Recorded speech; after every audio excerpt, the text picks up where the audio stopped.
radio side of things of the anniversary show tonight.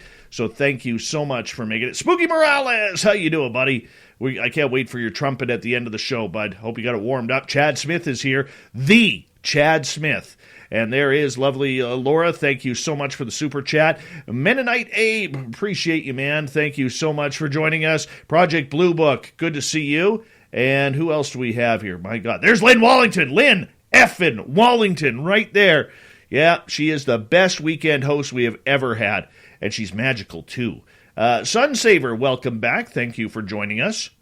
$5,900, good to see you. The gorgeous Sonia's News is here, and I'm going to run out of time here, everybody, because I know everybody wants to say hello and congratulations. We love it. We accept it, but I'll try and get a few more in here. Black Dragon, Semper Fi to you, my veteran friend. Sensational Sherry Knight, good to see you. Nightmare Moon, welcome to our chat room. We appreciate that. Marty Burbick, how are you, buddy? Nice to have you here. And Science Bob, thank you so much. Wow, dude. Thank you very much, Science Bob, for that amazing super chat. Wow. Richard Elmore, thank you for joining us. Hey, everybody, do me a favor. Get your horns up, because, ooh, feedback. We're going to rock.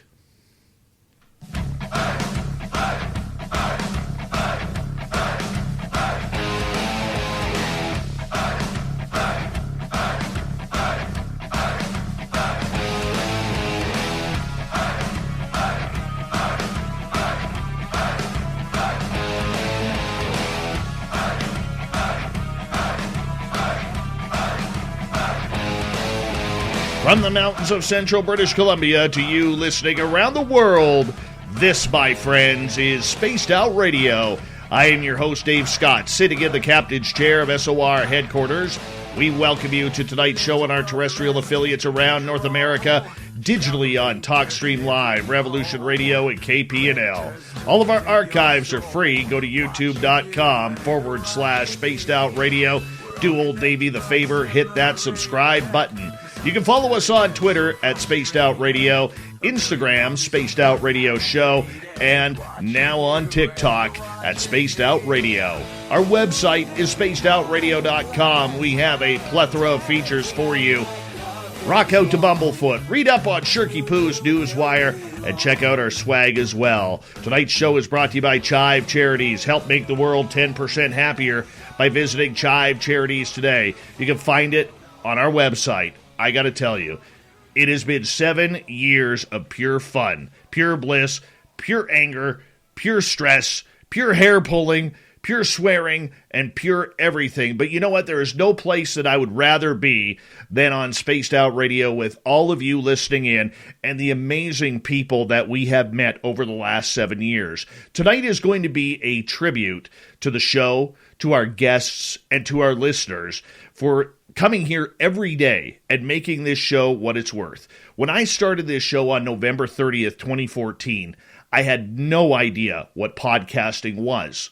When I left terrestrial radio on July 4th, 2007, when I signed off the air at 10:47 p.m. Pacific time for the final time, I swore that I was never getting back into radio. Boy, was I wrong. Boy, am I happy I've made that decision to come back a few years later. I knew nothing about podcasting until a good friend, Johnny Enoch, came in and said, Dave, you got to do this. I said, Johnny, you just can't walk into a radio station to say, I want a nighttime gig, give me that time slot. That's not how it works. Then he introduced me to digital radio, and we were off and running. Soon we came the name of Spaced Out Radio. Little weird, little fun, little woo. Then we started booking guests, and my goodness, the guests we've had from day one on have been absolutely incredible. There's been some ups over the years. There's been some downs. There's been a lot of really cool things that have happened over the last 7 years. But the most thing that I'm proud of is the guarantee we've made to our audience. We're always here. We're always here. We're here nightly. We're here 7 days a week. We're here for you. We're here for us.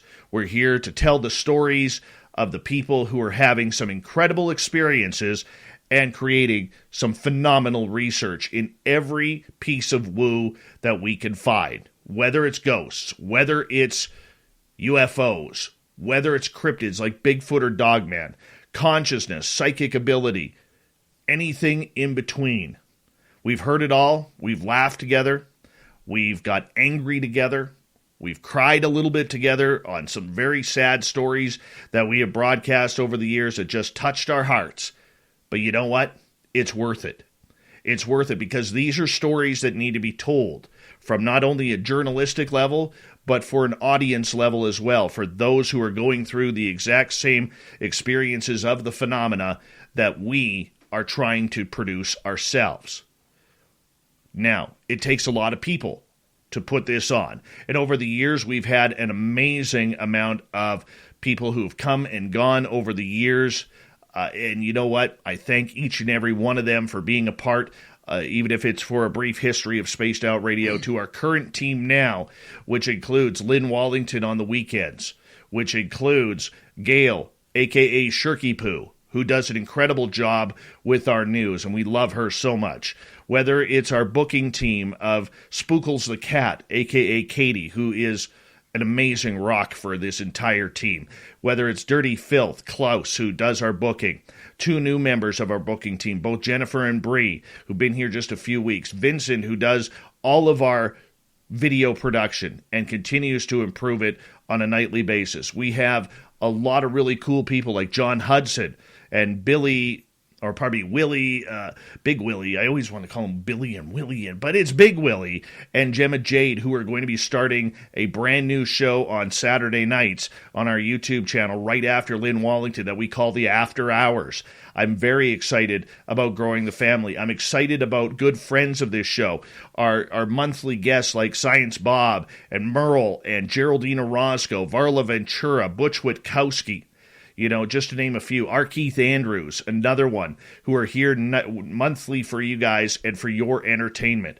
We cannot do it all alone. We have to have a great team, but mostly we have to have a great audience as well to come on in and make things a lot better. We've also made some very good friendships along the way. We really have. I look at this young crew of podcasters that are coming up, like Ben and Joe from UFO Garage. I mean, these two guys are, I think, two of the most underrated and two of the best podcasters that are out there. Not just because they're behind the scenes with everything, but they're smart, they're intelligent, they're funny, they got great facial hair, great hair as well, you know, and I consider these two guys two of my best friends in this entire field. And they brought with us people like Chad Smith, Big Willie, and this has also led to people like Sonny from Paranormal Chop Shop. I want to thank people like Mr. Ron Bumblefoot Thal, who have let us, you know, take over his song Little Brother Is Watching to be our main theme song, and Women Rule the World for Lynn Wallington, who just, from the time she hits play on that song right till the end, she is as pro and as professional and one of the best of them ever since she took the microphone on Spaced Out Radio. And I could see her. She's in the background too. She's rolling her eyes at me, but I don't care. I'm the boss. I'm allowed to say what I mean, and that's how I feel, Lynn. So you have no choice but to accept that compliment. You know, and for our radio stations out there, before we're going to move on and bring in people, I want to say a big thank you to Chuck Contreras from KZFX in Ridgecrest, California. Chuck, thank you so much for giving us an opportunity on Spaced Out Radio to broadcast to your listeners. It has been absolutely phenomenal, and Chuck also loves this show so much that he also helps us out with our technical side and our syndication side. Led Novin, who is our newest affiliate in the Rattler, and that's in Apache Junction in Arizona. Thank you, Len, for the amazing support that you have, and I know you love the show, and we're definitely going to party in Vegas, Len. I guarantee that. To Jody at Saga 960 AM in Mississauga, Ontario, much love to you and the entire crew that has really welcomed us in to open arms, and we've been able to build a very steady listener base with Saga 960, and being our first Canadian affiliate, being a show from Canada, you mean the absolute world to us over on Saga, and I think of people like Norm and Mark and the other great hosts that you have there, Richard Searett, I mean, you guys are absolutely phenomenal and legends in this field in Canada, so thank you so much for being with us. We go over to WQEE 99 Rock the Key in Noonan, Georgia. Thank you so much, Ryan, for allowing us to broadcast. Ryan O'Neill, one of the best guys who really has turned that radio station around, and I hope we played a small part in that. To Joe Montaldo in New Orleans at 107.7 FM. We appreciate you for the years that you've had Spaced Out Radio on your show as well. And, of course, in Bellingham, Washington, the Makeshift Project, we call it KZAX in the United States. Canada, I'll throw in a Z there. But thank you so much for allowing us to be a part of your day as well. Let's get right to it. We got a bunch of friends here tonight, and we have from UFO Garage, you can't see him, he's invisible. We have Ben and Joe from UFO Garage. There's Science Bob, Lynn Wallington, and Jay King from the Experiencers Project. Guys, everyone, thank you so much for being a part of this very special day. And I want to say a big thank you to all of you for letting me learn and letting me grow and being a part of what we are doing here. So thank you so much. And Lynn, I owe you so much over the last number of months that you've been with us on the show. I mean, you and I first met about 5.5 years ago where I brought you onto a guest. You were working for Dr. Edgar Mitchell's Free Experiencers. And now I think you've turned into one of the best podcasters that are out there. So thank you so much for joining us and being a major, major part of our team. Oh, thanks for having me on. Thanks for giving me the chance. I've always loved chatting with you, and working with you is even better. So it's really just been a dream come true for me, honestly. It's been such a great time. And we have the best audience in the world. So, they make it easy. They really do. Absolutely. And Science Bob, how you doing over there? You're in Texas somewhere. Your mic's on mute too, by the way.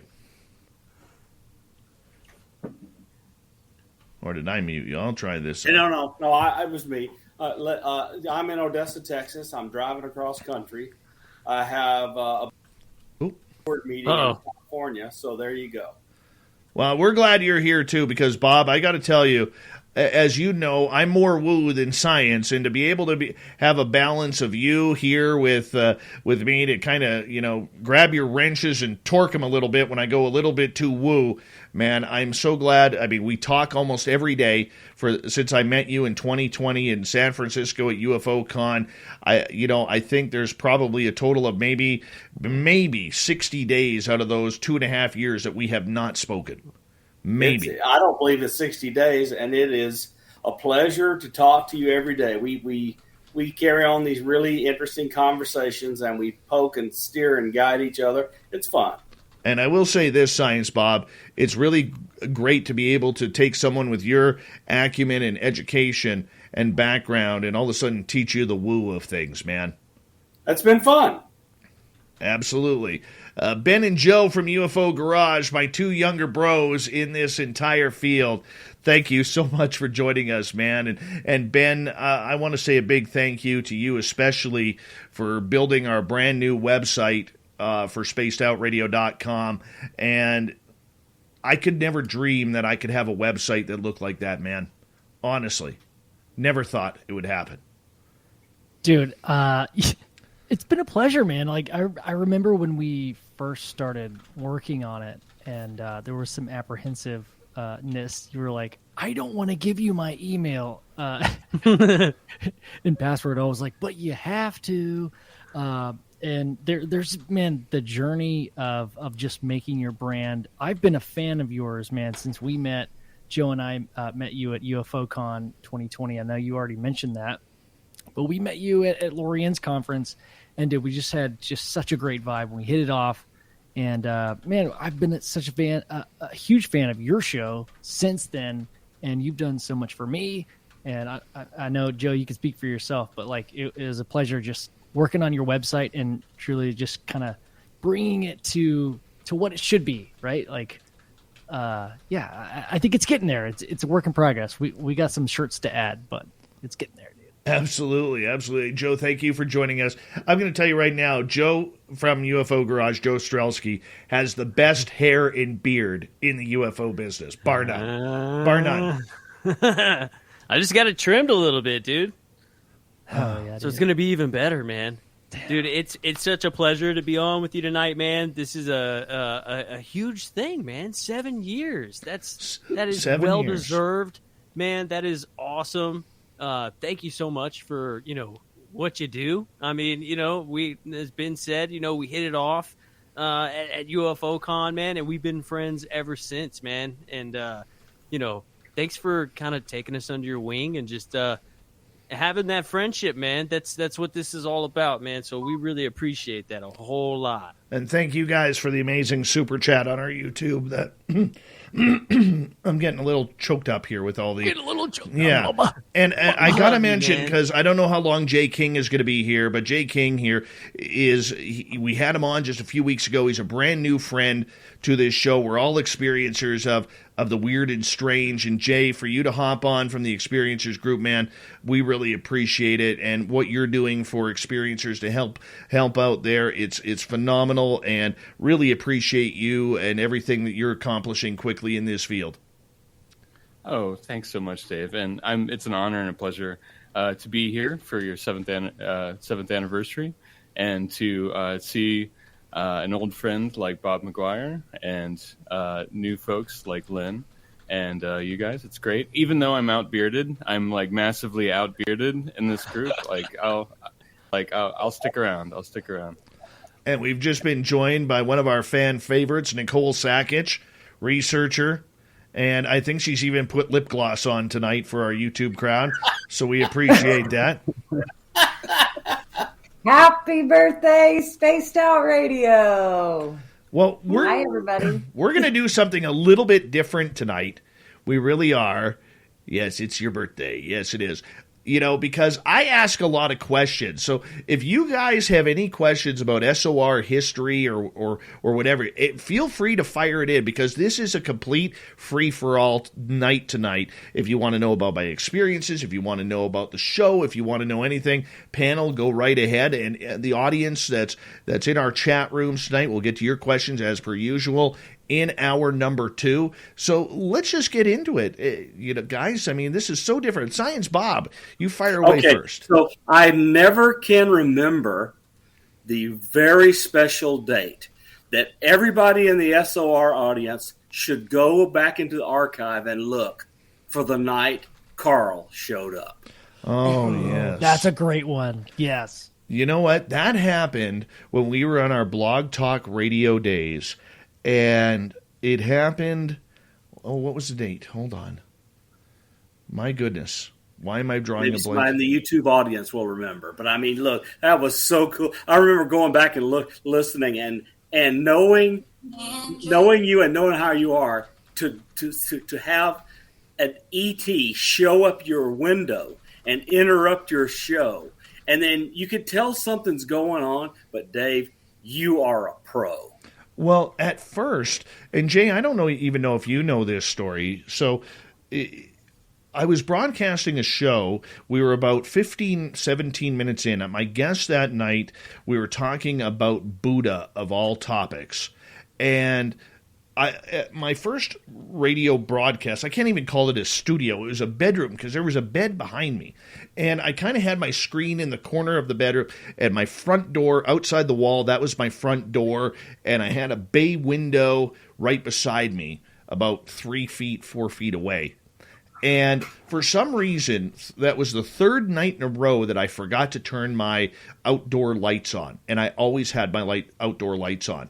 And as I'm broadcasting to Harvey Kraft, my guest, I sit there and I see something move out the window, out of the corner of my eye. And all I could think in my head was, great, I have a little Chihuahua dachshund where if there's a crosswind, that's 30 minutes of barking. Imagine when somebody's at the door. The dog just didn't shut up. I miss her. I love her, my little Zero, but her barking would just go nuts. So, and then Doug, my other dog, who is still around, he would follow suit with the little one.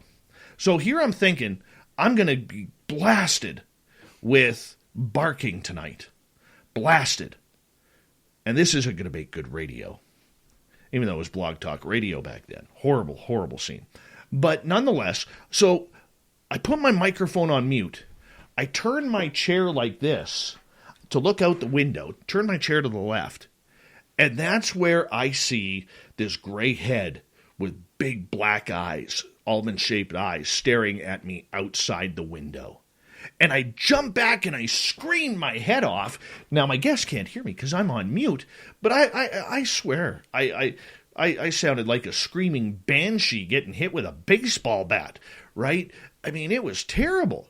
And I damn near fell off my seat. I jump back up after I catch my breath. Like, this is all in a split second. I jump up to the window because I would have seen where it went. And it was gone. Like that. And I was like, my heart was pounding, and it was racing, and I still got my headphones on, and Harvey finishes his sentence, and I hit unmute, and I'm like, Harvey, we just had something happen in the studio tonight. And I don't know what it was, if there was a shadow or something. I knew what I was looking at, but there comes the skepticism kind of coming in. And it just freaked me right out. And that's how the legend of Carl began. And then afterwards, here's the weird thing. After that show, I contact our Keith Andrews. All right? And I said, Keith, had something weird tonight happen. Literally had an alien gray at my window. And he says, you're surprised?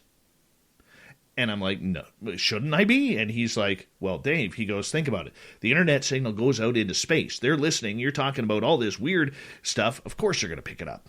And then he goes real psychic on me and starts to, because he's never seen my house. He doesn't know where I live in Mission, British Columbia. All right. And he starts telling me, so your house looks like this. And he starts describing my house. And then he goes, your house is on a little bit of a downslope. In between your houses, there's a little downslope. Your houses are only about 15, 20 feet apart, correct? And I'm like, yeah. And I'm like looking for him, trying to find him. I can't find him. And he's like, that's where the craft was parked, in between the two properties. And I was like, my God, Jay. My God. Freaked me out, man. The Legend of Carl. You know, I've actually heard you scream like that, Dave, is when we met George Norrie. Yes. I don't care what anybody says. I would love to touch George Norrie's mustache. That lip blade is tight. Tight. Wow. Such an epic story, though, dude. Oh, my gosh. That's awesome. Yeah. So, you know, it's one of those things, man, where you just... How do you explain it? You don't have time to take a picture. All the proof Nazis are like, where's my proof? Where's my proof? Where's your proof? That didn't happen. Really? Oh, I got the audio of it. Just don't have the video, or, you know, it only happened so quick. Oh, what do you do? Yeah. The skeptics would say, like, why didn't you get a photo, right? Like, I mean, what was going through your head is not, oh, let me check my phone and click the right app and take a photo. It's impossible. Right? Heck no, it's don't kill me. Yeah, that. Yeah.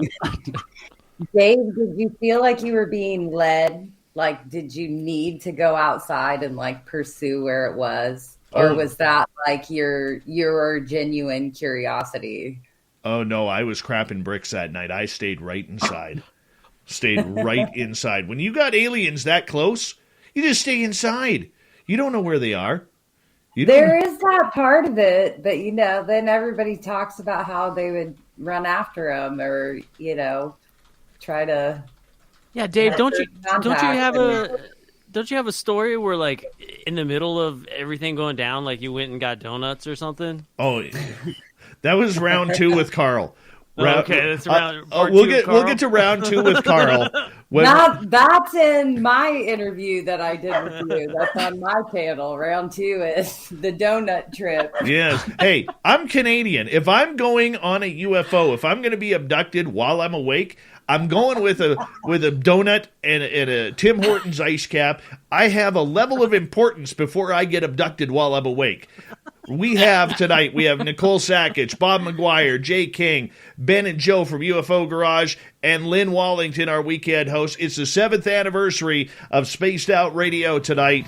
We are absolutely loving the fact that we got a great audience here. They're firing questions at me, and we're going to talk all SOR all night long. Why? Well, because it's a celebration to pat everybody involved with SOR, including the audience on the back, for making this show absolutely fun each and every night. We'll be back right after this.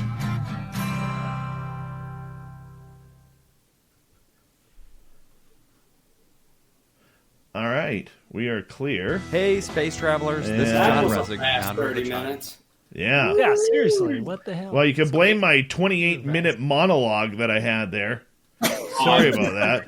I'm glad I stirred it up. Yeah. Right off the bat, just dropping bombs like that, Bob. I can't say anything about Carl. I can't say anything.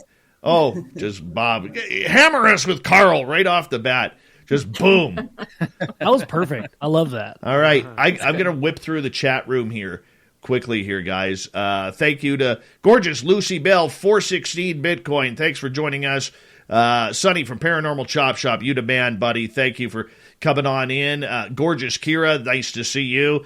The lovely Nicole Perrin is here, or pardon me, she's Canadian. Perrin is here. We appreciate that. Phil Minervino, good to see you. And I am so behind in the chat room right now.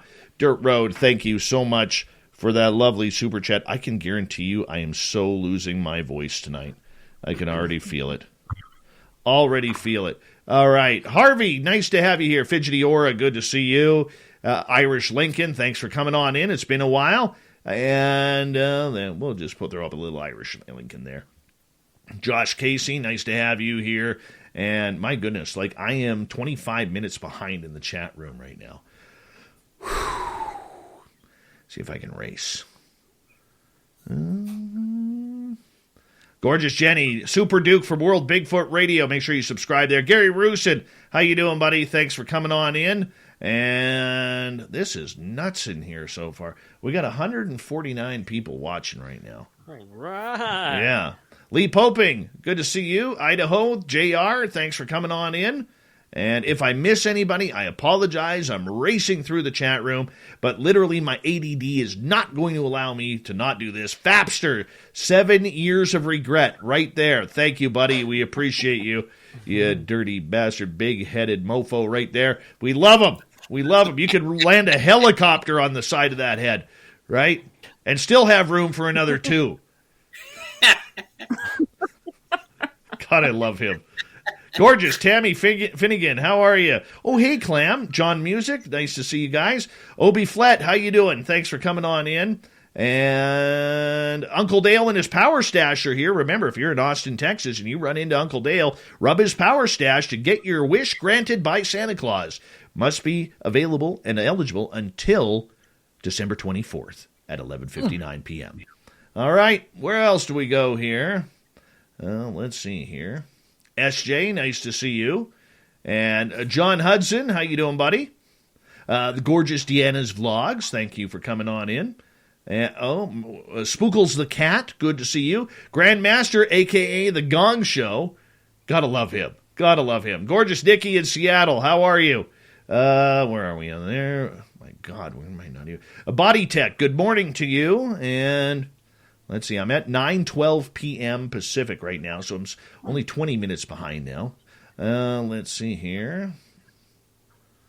Yeah, I told you I'm going to lose my voice tonight. I want to sing the Mr. Cowley Oh, song. I know. Mr. Cowley. There's Merle, everybody. Merle. That song Gorgeous stuck Pam in my McSee. head all day long today. I Miss was cooking and Cowley. it kept floating in. Jojo Mr. Bone, Cowley. welcome to our chat room. What's up, JoJo? T-Rex Pam Smith, how are you? Welcome. Missing Persons Mysteries. That's Steve Stockton right there, everybody. The Steve Stockton. Hey, Ben, that's one we want. Remember our conversation earlier today? That's Yes. one we want. Hell TD, yeah, good to see man. you. Jerry O'Brien, thanks for coming in. No Justice, No Peace. Welcome to our chat room tonight. Oh, my God, they're all rating. Vash the Impaler, one of the best names. Aunt Edna, welcome to our channel. The gorgeous Lynn Sows. Hannah Lynn, welcome. Another stock tonight. Geez, Steve Stockton. I love you, man. Gorgeous Gloria, how are you? Stunning Jeanette, thanks for coming on in. And Mennonite Abe, I think I said you already. Nate Foot, good to have you here. We're running out of time. Dragon ZW. And where am I? I'm only like 15 minutes behind now. National Memorial, good to see you. Julius Caesar, Earthbound Nomad, good to have you here. Too much information. Thank you, Dave Effin Hurley, for that super chat. That's real manly of you. That's why I have a special place in my heart for you, Dave Hurley. Special, special place in my heart. All right. Too bad he's engaged. Oh, there's Lynn Wallington. She's like, damn right she's engaged, you stupid Canadian. Well, what a lucky guy. I know. Yeah. All right. We got just a few seconds left here. Be kind. Nice to see you. Cable Guy Matt. Yeah, you can get your free piece of autographed coaxial cable, courtesy of Cable Guy Matt. Remember, children, you cannot buy these in stores. Here we go.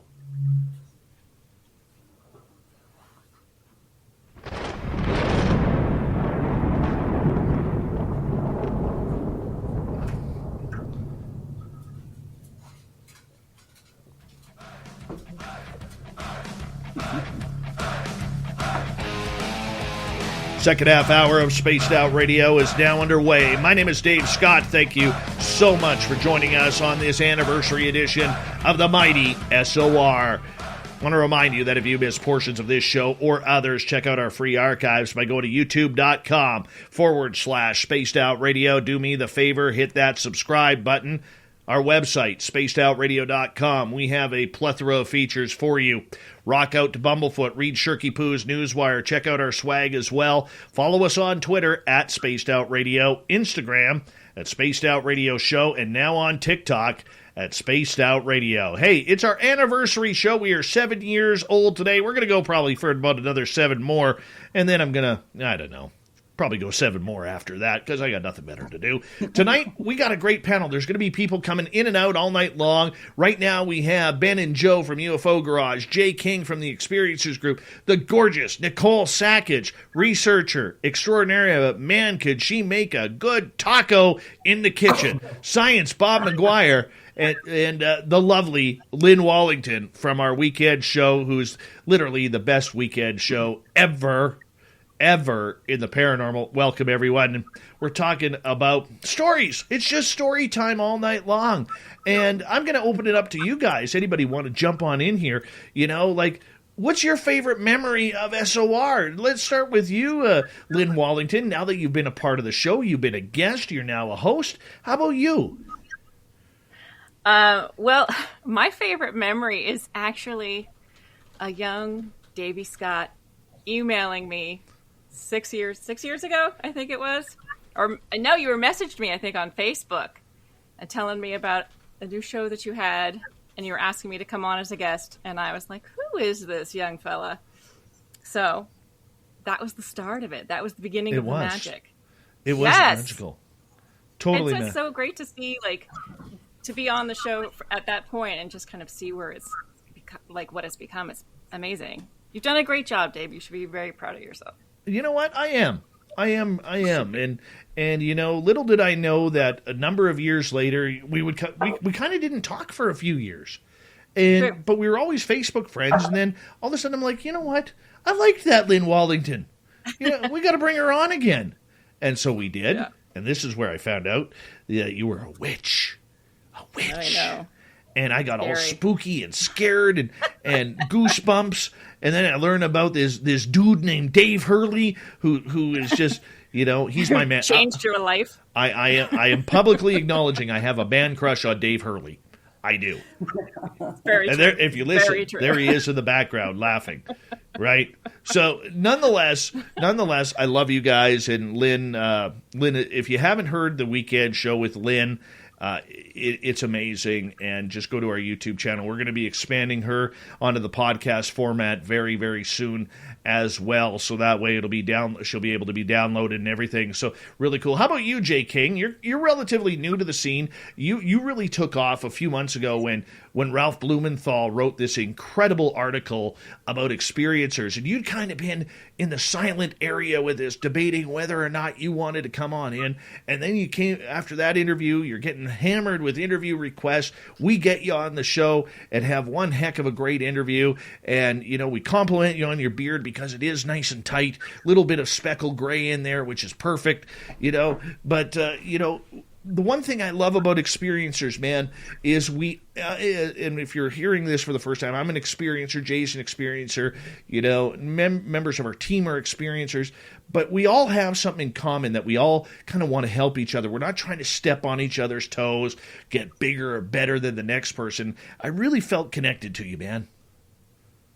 Hey, thanks. And I felt the same way about you. It's a big, wild, weird reality that we're in, right? And we're kind of all in it together, aren't we? So, and for me, I think my favorite spaced out radio memory that doesn't involve me directly was maybe, I think last year you had, back when Bob and I were both doing work for Richard Dolan, and you had Richard on with Tim McMillan, I think it was. Maybe it was right after that Transmedium Craft story broke on the debrief. I think it was that one. And boy, I was like really jazzed about that article. And I remember I was talking to Bob about it, and we were talking to Richard about it, and we were just like, and I remember staying up until 1 billion o'clock in the morning. That show ran really long. You magically were able to, you were only supposed to have Richard for like 45 minutes or an hour, and you magically were able to kind of keep him on for something like 2 hours, 2.5 hours, using, flattery, maybe some Tim Hortons coffee. I don't know what else was in the mix. Yeah. But that was a really great, psyched memory of spaced out radio that's definitely stuck with me. Right on. And we appreciate that, man. And anytime you want to come on the air and hang out with us and talk about experiences, you always have an open channel to us, my friend. Thank you, Jay. Dan Warren. Thank you very much. The guru of TikTok, Dan Warren, is here. And if you haven't signed up for his TikTok, I'm telling you, we busted 72 followers tonight on TikTok, Dan. Nothing like your 60. It's a good start. Nothing like your 60. Yeah, I'm 65,000. All right, it's 69.1 as of this afternoon. Hell yeah, I'm Dan Warren of TikTok. Who the hell are you? Kind of guy, right? That's exactly it. Dan, you're one. I'm going to tell you right now, you are one of the bright faces of the UFO world, and you've taken TikTok by storm, and the news you're producing, and the fact that not only to go along with that, but honestly, I think you're one of the real good guys in this field. You don't have an agenda. You don't have anybody who you're trying to pad. You just want to get the information out there. And the way you're doing it, man, all respect to you. And I kind of, every day, man, I look at TikTok because I'm not there yet. I'm not there yet. But every day I look at TikTok and I think, what would Dan Warren do at this point? Or in this position? By followers. That's what I normally do to get a good rolling start on the list. It definitely helps when you start paying them. The numbers go up pretty quickly after the word gets out. That's a deep cut, dude. That was a huge. That's hilarious. We haven't had any accusations of that over here, have we, Lynn? No, not at all. No, not at all. What stupid SOB would make that accusation? I don't know. But hey, you know what, Dan? Honestly, I love you, man, and thank you for keeping your phone lines open for us. Even though I haven't called you yet, but the fact that you're like, yeah, man, I'll take your call on TikTok. Just don't surpass me, kind of thing. I know how it goes. You can't beat the best. I went into it completely on my own. Like I don't know, I didn't know another adult that had TikTok on their phone when I started my channel. But I found out Ben was on there shortly after I signed up. He was already on there. But yeah, I'm glad to help out. John has called me a few times and actually chatted with me about his channel as well. So I'm hoping you guys will become more of a presence on there. And it's super easy, man. It's just you could make commercials for your radio shows every day and just help drive actual listeners to it. It's easy. Well, it's easy for you, buddy. You gotta learn the dances though, Dave. So yeah, just start with those and then work your way downhill. I saw the one with you and your kids, man. That was fantastic. They're kind of still in the spotlight from me. I had to cut them off. I don't want. I waited 42 years before I got on the internet in front of a camera, so I can't have them bogarting. Understandable.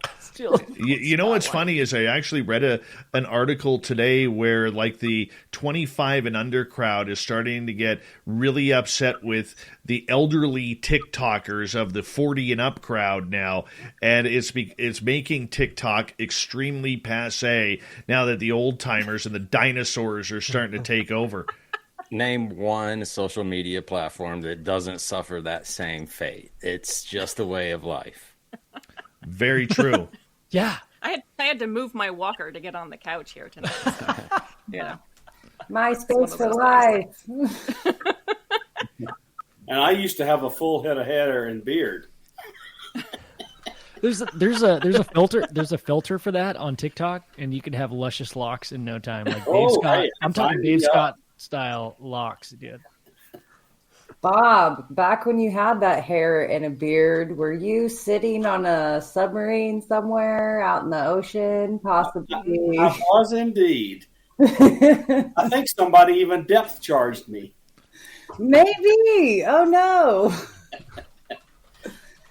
Yep. Such an amazing life. So that's my question real quick, if I can slide it in. Bob, that's what you slid in on Dave's question of the day. You said it was a moment when you guys met at UFO on 2020. Tell me about that meeting. Oh, go ahead, Bob.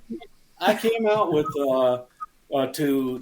I helped Chris Bledsoe write his talk for UFOCon 2020. Basically, I assembled it with Lori Wagner. And so I came out to help Chris get over his jitters. And Dave walks up to me and introduces himself. And, man, it's been 2.5 years of talking to each other every day, except for only a handful of days ever since. We had a great time. Well, the interesting part about it was I didn't know who Bob McGuire was. And then in November, I get this really weird tweet from this listener that says, "Damn you, Dave Scott, for keeping me up 3 hours past my bedtime each and every night." And I'm like, who's this Bob McGuire guy? Okay, seems a little woo for me. Didn't know who he was or his background or his resume or his alphabet stocks that he had, right? And we kind of chit-chatted from there, and he said he was coming to UFOCon 2020 that Lori and Fenton was putting on in San Francisco. And literally this event happened about 9 days before the entire North America shut down to COVID. And I'm pretty sure there was COVID cases in there, including Lorian at that time. But she gave it to a bunch of people that went. I never got it, and I hugged her. I hugged her 3 times, and I never got it. But, you know, it's a Canadian stuff right there. But, right? But right before that, this is a spooky story. I have a friend of mine in Texas named Jamie who has a very good source within the military. And about 3 weeks before this, he calls me up. Jamie never calls me. He always Facebook messages me, but he called me this day. So I was like, oh, God, like, what's up? Did I piss him off or something? And he goes, I have a question to ask you. And I said, what's that? And he goes, are you NRO for the National Reconnaissance Organization? And I'm like, no, I'm Canadian. I didn't even know what the NRO was. So here he is, his military friend, who's been a friend of the family for a long time, called him up one day and asked him earlier the day before are you NRO, Jamie? And because of the information that he had. And he's like, no, why would I do that? I'm totally not. And long story short, she goes, well, what about that Canadian friend of yours who has that radio show that you used to go on where their slogan is "We Own the Night"? So Jamie mentions our "We Own the Night" slogan to me. And I'm like, NRO, We Own the Night? Google, and by God, there it is. The NRO patch, military patch, that literally says "We Own the Night" on it. And I'm freaking out. So I hadn't met Bob yet, and Bob mentions that he used to be part of the National Reconnaissance Organization back in the day. So I said, Bob, help me out here. Am I being tracked by the NRO? Because right before that, Jamie said, have you got any weird phone calls or emails recently? And I'm like, no. 5 days later, I get this really strange email from a guy who I've never heard from since, from the United Kingdom, who is, and this is where it gets really woo, who literally starts going off on this video game stuff, and he says, are you surprised that you haven't been sued yet by the NRO or the United States Air Force for the F-117 squadron by using the theme "We Own the Night"? And now I'm like shaking. So a couple weeks later, I meet Bob, and Bob and I are having this great conversation. I take him outside, and I'm like, Bob, what do I do here? You just told me you're former NRO. I'm freaking out here because I'm just some stupid Canadian guy, and he makes a phone call. Not in front of me, but he goes and makes a phone call. Like 2 hours later, he comes back. He goes, they're not checking you out. You're good. And it was like this world of weight came off my shoulders. Yeah, but you got to remember, after we were friends for 45 days, I called you up, and what do I say, Dave? Tell that story. Okay, so here it is with Bob McGuire. So we've been talking literally every day for about 45 days, and Bob calls me up, and he's like, we have to have a chat. And same thing, now I'm freaking out, like, what did I do wrong now? What did I say? And he goes, you know who I work for? And I said, yeah. He goes, well, I got the phone call. I'm like, what phone call? Because, stupid Canadian guy. And Bob goes, well, the people who run the Men in Black gave me a call and said, what are you talking to a foreign national for on a daily basis? And so he's like, Dave, this goes with the job, because Bob wasn't retired then. He was still part of the alphabet agencies. And he goes, you have a choice here. He goes, I'm going to leave it up to you. I want to remain friends. I want to remain, real close with you. I really like you. He goes, but if you want to remain friends with me, I need your name, address, phone number, date of birth. Because my people above me are asking who this foreign national is I'm talking about. So somewhere in the Pentagon, there is now a one-page dossier of this Canadian dude named Dave Scott who talks aliens on this Spaced Out radio show. It's one of the proudest moments of my life, man. And the only thing Dave wanted was to be able to tell that story to anybody he wanted. That's all I wanted. I was going to say that half of the dossier is going to be about his Taco Bell order. Like, wait, what do you have? And Yeah. Baja Blast. What? No. I had one. They they have brought Baja Blast up to Canada. I went to Taco Bell 2 weeks ago. I actually FaceTimed Lynn Wallington right before her show. Yeah, he called me, look where I am. Yeah. And so she goes, you got to get it. So I get it. I take a sip. I'm like, oh, this is terrible. This is terrible. It'll grow on you. I was like, it'll grow on you. Take another sip. I take another sip of the Baja Blast, and I'm like, okay, this isn't bad. Third sip, I'm hooked. I am hooked right there. Yeah. You know what it tastes like? It tastes like Christmas, like the excitement of Christmas, like as a child, and also a little bit of hope, It is That's what Taco Bell brings to the people. Hope. Yes. And joy. Yet one more person hooked to high fructose corn syrup. Yes. That's okay. Excellent. All right. Dan, what do you think of all this UFO news that's coming through these days, man? I mean, I want to ask all of you while we're here. We only got about 5 minutes until we go to break at the top of the hour. But I want to ask all of you right off the bat, man, because I think we are in for an unprecedented moment right now in the UFO world. And that is, I think we are starting to see the battle between the military-industrial complex versus the elected officials, and they're about to go to war here because one wants the information, the other one wants to withhold the information, and this is classic military-industrial complex. Dan, what do you think's going on here, man? You pretty much nailed it. Like the way that I look at this is we have elected officials that are finally starting to get interested in this topic in a serious manner. And they're, based on the wording in the amendments that we've seen, they've been listening, they've been paying attention to what some of the influential people in this community have been saying. So it's obvious they're paying attention. It's obvious that they want to start getting to the truth. And it's obvious that the Department of Defense doesn't want them to do it on their own. They want to have control of the reins. And that's what I think this latest of I can't even remember what the acronym is. So I just say the DOD UFO office that they're proposing. Like, that is just the most watered down. Let's just keep sweeping this under the rug. Let us do it. Don't worry, guys. We got everything under control. That's exactly what I see happening. And it's such an amazing time to be alive, to be witnessing this play out. And let's face it, there's only a few thousand of us that are into this subject enough to where we're drooling over the keyboard as we're watching this news trickle out to us.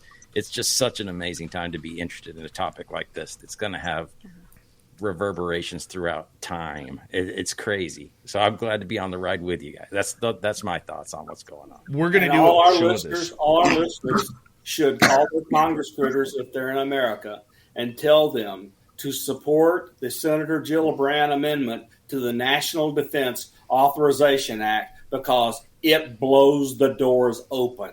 That amendment does, including, in my opinion, Roswell will come clean. Well, I think we are starting to see the military, Jay, try and put some nails in that UFO Pandora's box there, man.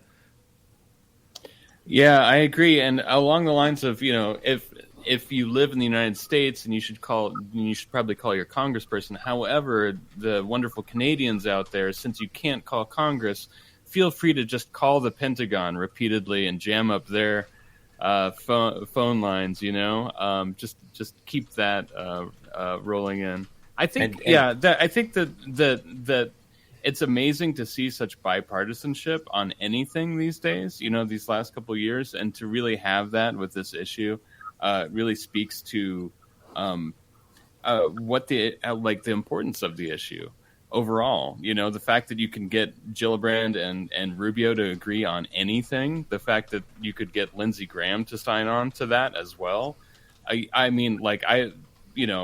Earlier this year, I wouldn't have. I thought that it was kind of a minor miracle that they would even stay in the same room together, much less this.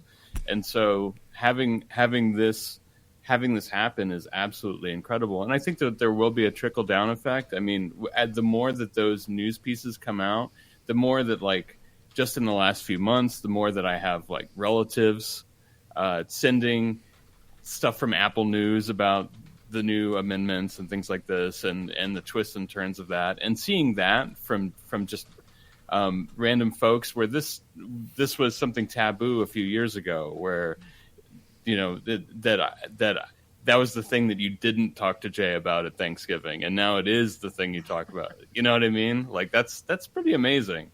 It's a huge turn, and even just from 2017 to this is absolutely incredible. When to imagine, just 4 years ago, if we got 2 good UFO articles in the newspaper in a year, that was like a banner year. That was what 2017 literally was. And now it's to the point of almost being mundane. You know what I mean? You can hardly keep up with the amount that are there.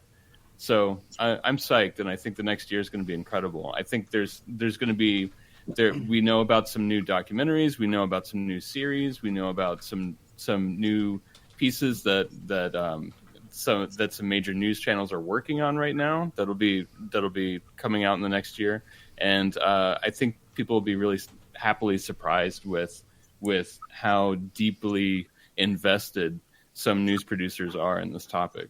Right on. And gentlemen, I'm going to get you all to hold on. Joe, I promise you will talk in the next half hour. I promise, because we need that sexy voice of yours. Totally need it. And Nicole as well. And, of course, Ben from UFO Garage as well. I'm telling you, we're having one fun roundtable tonight with a bunch of friends here celebrating the 7th anniversary of Spaced Out Radio. We launched this show on November 30th, 2014. And where it's taken us, I'm still amazed. Where it's going to go, I have no clue. But we got some cool stories and maybe an appearance from El Ovni Volador when we return on Spaced Out Radio.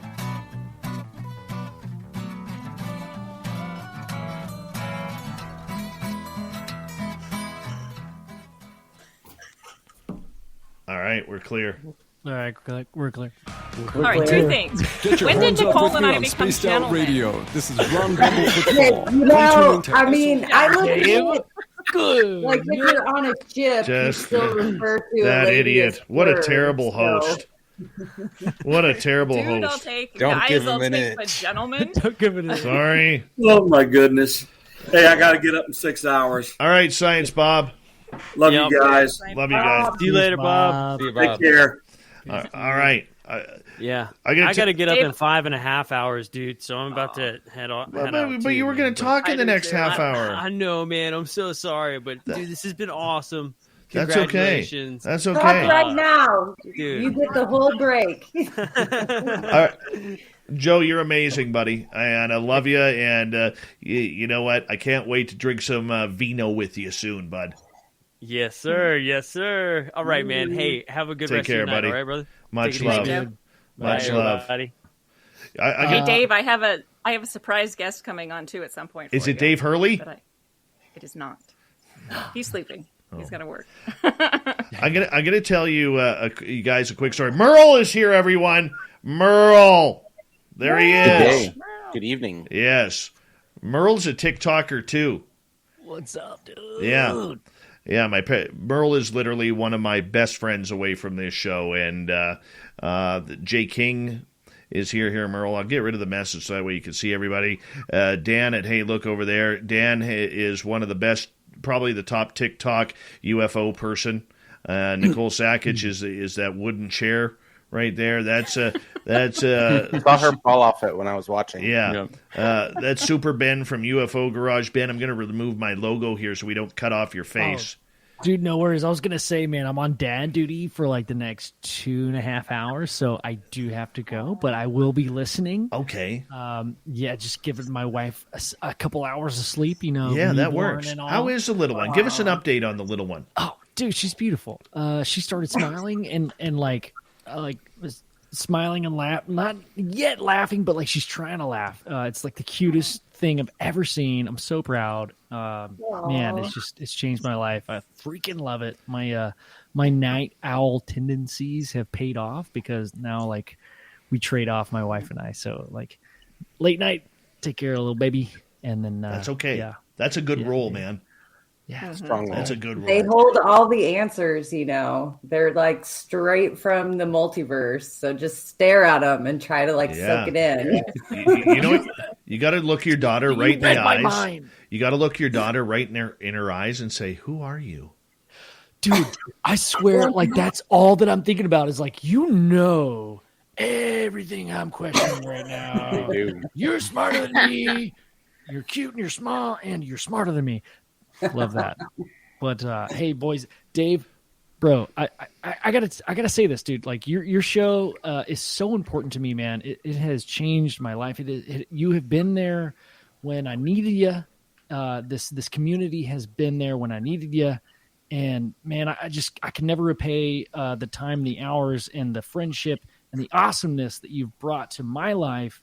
And dude, I just hope to another 7 and another 21 years. So Yeah, dude, we're doing it, and we'll talk tomorrow, buddy. We'll talk okay. tomorrow. All right, guys. All right. Peace. Hey, Dan, see you on Saturday, dude. I'll be there. Over on Spreaker, we want to say hi to Ronnie Lindsay. Everett Themer is here. Holy cow. the man, the myth, and the hair legend from the 80s rock show right there. Little Ronnie Moniak, otherwise known as the Ukrainian Watermelon in Saskatchewan. Ron, wave for everybody. We'll see you, and we'll all wave back. Kat, the gorgeous Kit, the Deer Whisperer, thanks for coming on in. Over in YouTube, we have Thomas Rock, the gorgeous Avi May, Justin S., Thin Lizzie Borden, looking beautiful tonight. Who else do we have? Mennonite Abe, thank you for adding to the super chats. You guys are just way, way too nice tonight, man. Way too nice. And thank you so much for just a wonderful, wonderful night. Game Vet, nice to see you. I'm trying to get this in here. And we got Millennium, my man. How are you? Good to see you. Where am I here? I am half an hour back again. Marvin Dale, nice to have you here. Big J, thanks for coming on in. And I'm way behind Jason. Thank you so much for the love with the super chat. Really do appreciate that. Thank you so much, buddy. And let's see, who else do we have here? The Michael Leger, the creator of this beautifully carved gnome. The Michael Leger with my SOR radio gnome right there. What a present. What a present. I love that gnome, man. Love that gnome. Stays with me in the studio, protects this stuff, making sure all the bad stuff. Human Carl is back, everyone. Finally, after a number of months absence, Human Carl is here. This excites me. Wow. Hi, Human Carl. Manager Station, how you doing? And thank you for joining us in our chat room. Human Carl. Wow, this is a good night now that Human Carl's back. That just makes me met him in Laughlin. I know you were bragging about that.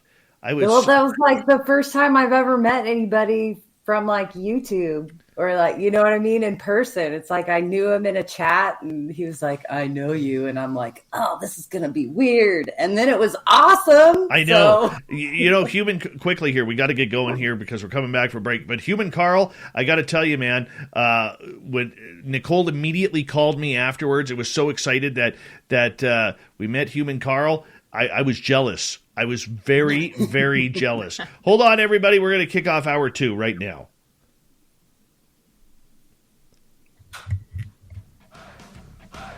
You're listening to Spaced Out Radio with Dave Scott.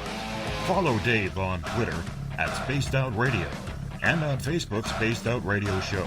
Hour number 2 of Spaced Out Radio's anniversary show is now underway. My name is Dave Scott. Thank you so much for taking the time to join us. We really do appreciate earning your listening ears wherever you are on this beautiful planet we call Earth. Hello to everyone listening in on our terrestrial affiliates around North America, digitally on TalkStream Live, Revolution Radio, and KPNL. All of our archives are free. Go to youtube.com/Spaced Out Radio. Do me the favor, hit that subscribe button. The Desert Clam has set the password for tonight in the SOR Space Travelers Club. Ranunculatius. I don't know what this is. I'm not saying it again, but the Clam sets the password each and every night right here on Spaced Out Radio. Our website is spacedoutradio.com, where we have a plethora of features for you. Rock out to Bumblefoot, read Shirky Poo's Newswire, check out our swag as well. Follow us on Twitter at Spaced Out Radio, Instagram, Spaced Out Radio Show, and now on TikTok at Spaced Out Radio. We continue on with our good show tonight. It's our anniversary show. 7 years ago tonight, we launched, and we've been going ever since, and we're going to continue the run right now. I want to make a comment from Joe here. Joe in the chat room, we always say oob to Joe's main. Oob backwards is boo. Anyways, he says, been with you, Dave, since you had 20 listeners on Blog Talk Radio. Loved it when you told me to take a picture at my 3:30 position, and we saw big glowing eyes. So Joe, when he came in, he was gruff, and he was kind of cheap shotty at me during the start when he first started listening to the show, and I was like scratching my head, and I had this epiphany one day. I'm like, you know what? I'm going to show him, like God's give me a sign or something. So finally, he's like, oh, this Dave guy, he's experienced everything. And I'm like, and in the chat room, I type in Joe, because what Joe does is he lives in this very rural area of Eastern California by the Nevada border. And he sits in his garage, has a cigarette and a beer, and he literally listens to the show all night. And he was rough and gruff, dropping elbows on me. I think he even hit me with a steel chair through the radio one day. And I said, finally, I'm going to get him tonight. And so it popped into my head. I said, Joe, you're sitting outside. If you're facing high noon on the clock right now, I want you to go to 3:30 and take a picture. Just for no reason, 3:30 and take a picture.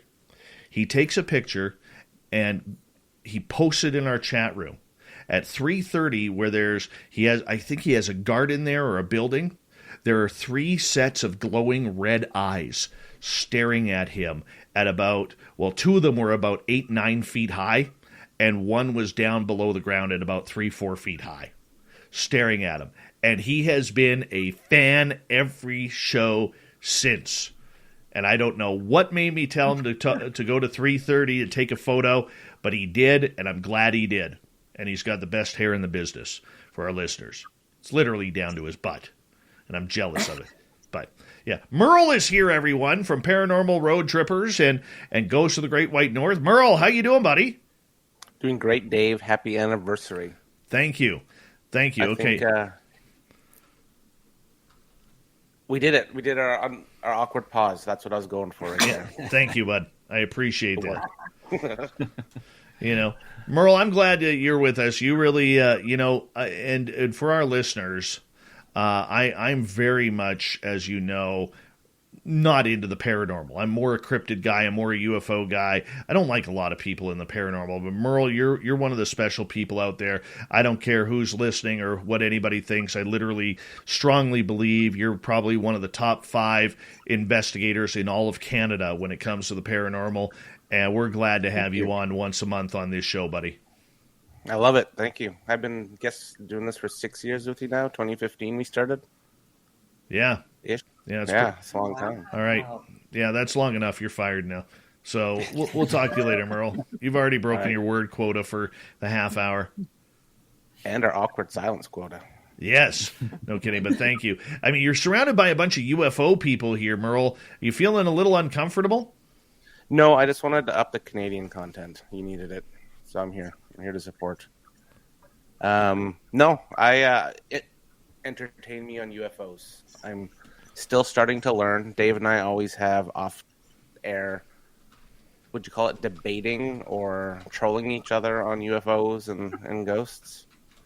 Merle, why don't you tell the time where Mr. I Don't Believe in UFOs is out in some rural area of the beautiful state of Oregon, about to go on a ghost tour, and what happens in the sky, Merle? There's a plane. It was just a plane above me, not moving, in a triangle. No, I'm kidding. We were just about to investigate a place called the Wolf Creek Inn in Oregon. And we were setting up all of our gear and just taking some photos outside before we were going to go in. And my girlfriend, she looks up and she goes, "What is that?" And we see like a giant black triangle hovering above us. We couldn't hear anything. We couldn't, nothing. It was literally like hanging above us. And I think it was kind of green lights going on it. And then it went a little lower. And then I have a video of it somewhere like on my computer because I just popped my iPhone up and started recording.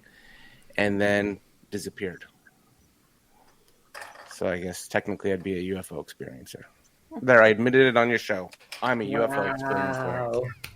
Nice, Merle. All right. He's one of us. One of us.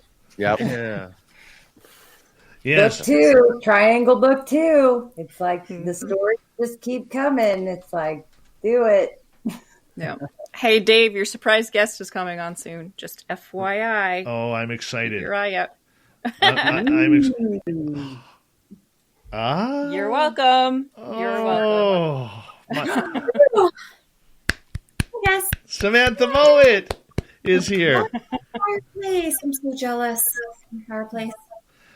Samantha is one of my favorite people in the world. And Jay King, she is somebody that you need to have a chat with. So for people who don't know, I had no idea who Samantha Mowat was until April 15th, 2014, when I met her. And 25 minutes later, this beautiful redheaded UFO alien contactee walks me into a forest and introduces me at 2 o'clock in the afternoon to aliens 200 feet away staring back at us. Dave, you make it sound like I'm gonna abduct you or probe you or something. Well, to each their own, right? It's awesome. I think if abduction is occurring, there has to be some resistance associated with it. I think he's more willing, so I don't think that classifies as abduction. No. Well, I think the rest of the story is great too, Dave. So continue. I think they need to hear what happened next. Well, okay, so I have to go back a few weeks because, and Dan and Jay, you're not really familiar with this, but this is what happened. About mid-March, I don't know whether I was taken or I was given a very vivid dream where I was put in a bright white room. I couldn't see any walls or a ceiling. There was no chairs. There was no nothing. But I knew they were all there. And I hear this male voice come across, a very deep voice, and it's kind of emanating all around that says, Dave, we don't want you investigating any of this anymore. We don't want you watching television shows. We don't want you watching documentaries. Stay away from paranormal groups, chat forums, and everything. However, we give you permission to watch YouTube videos. And I'm scratching my head. I was like, YouTube videos? So that sounds weird. Like, I'm just trying to figure out what's going on with me. And the voice says, you'll be able to tell what is real and what is fake. Next thing I know, I wake up. So on April 10th of 2014, I am driving home from work, and we used to hang out at this place called The Farm. And the farm was there was only 2 houses on the street, and they were horseshoed by a large forest in Mission, British Columbia. And our friends had 10 acres. Their elderly neighbors, who were in their late 60s, had 6.5 acres with this big barn way in the back. And as I'm going to the house, I get hit with a migraine. Complete migraine. And I think Nicole left because she gets so giddy and antsy when Samantha's around. You know, that's her UFO crush right there. No, not going to lie. Aww. But anyways, moving on. So anyways, I start getting this really bad migraine. I go inside, and my partner says, "Are you okay?" I said, "I got a migraine going on. I can't handle this." And I sat down on the couch. She's like, "Do you want to go home?" I said, "No, you just got here. I just got here. We're hanging out for about an hour. I'll fight through it." And so all of a sudden, about half an hour later, the pain subsides, and I realized that it wasn't pain, that it was actually shapes in my head. Started off as a square in the front, moved to the right side of my head as a triangle, and moved to the left side of my head as a circle. And then I got hit with this anxiety attack that I needed to go outside. So I look at my partner, I'm like, I got to go outside right now. There's something out there. And she's like, what's going on? And I'm like, there's something out there. She goes, well, I'm going to come too. And I'm like, no, you got to stay in with our boy, because our boy was still a baby. Like, he was only like 8 months old. And then the lady of the house says to her hubby, Dave's picking up something, and we got to go outside right now. And I'm like, you can't. By the way, Sam, you blow out Nicole's Wi-Fi the minute you join. My bad. She's trying to get it back, and she'll join here momentarily. So anyways, Jay and Dan and audience, I said, no, he's not invited. So the lady in the house, like, why would I tell someone they're not invited to go walk into their backyard? Kind of strange. So the lady of the house and I go back, and they got this old, about 50 feet behind the house, they have this old horse fence. And we stopped there, and I said, out of God's peace, love, and light, you called me outside. Can you show me where you are? And from the neighbor's back field, about 150 yards away from us, a good par 3, 7-iron, would land you on the green right with this UFO was.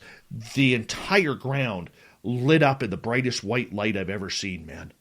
Like, there was a UFO on the ground. And this thing just turned on its lights on my command. And 30 seconds later, turns the lights off. I'm like crapping bricks at this point. Crapping bricks.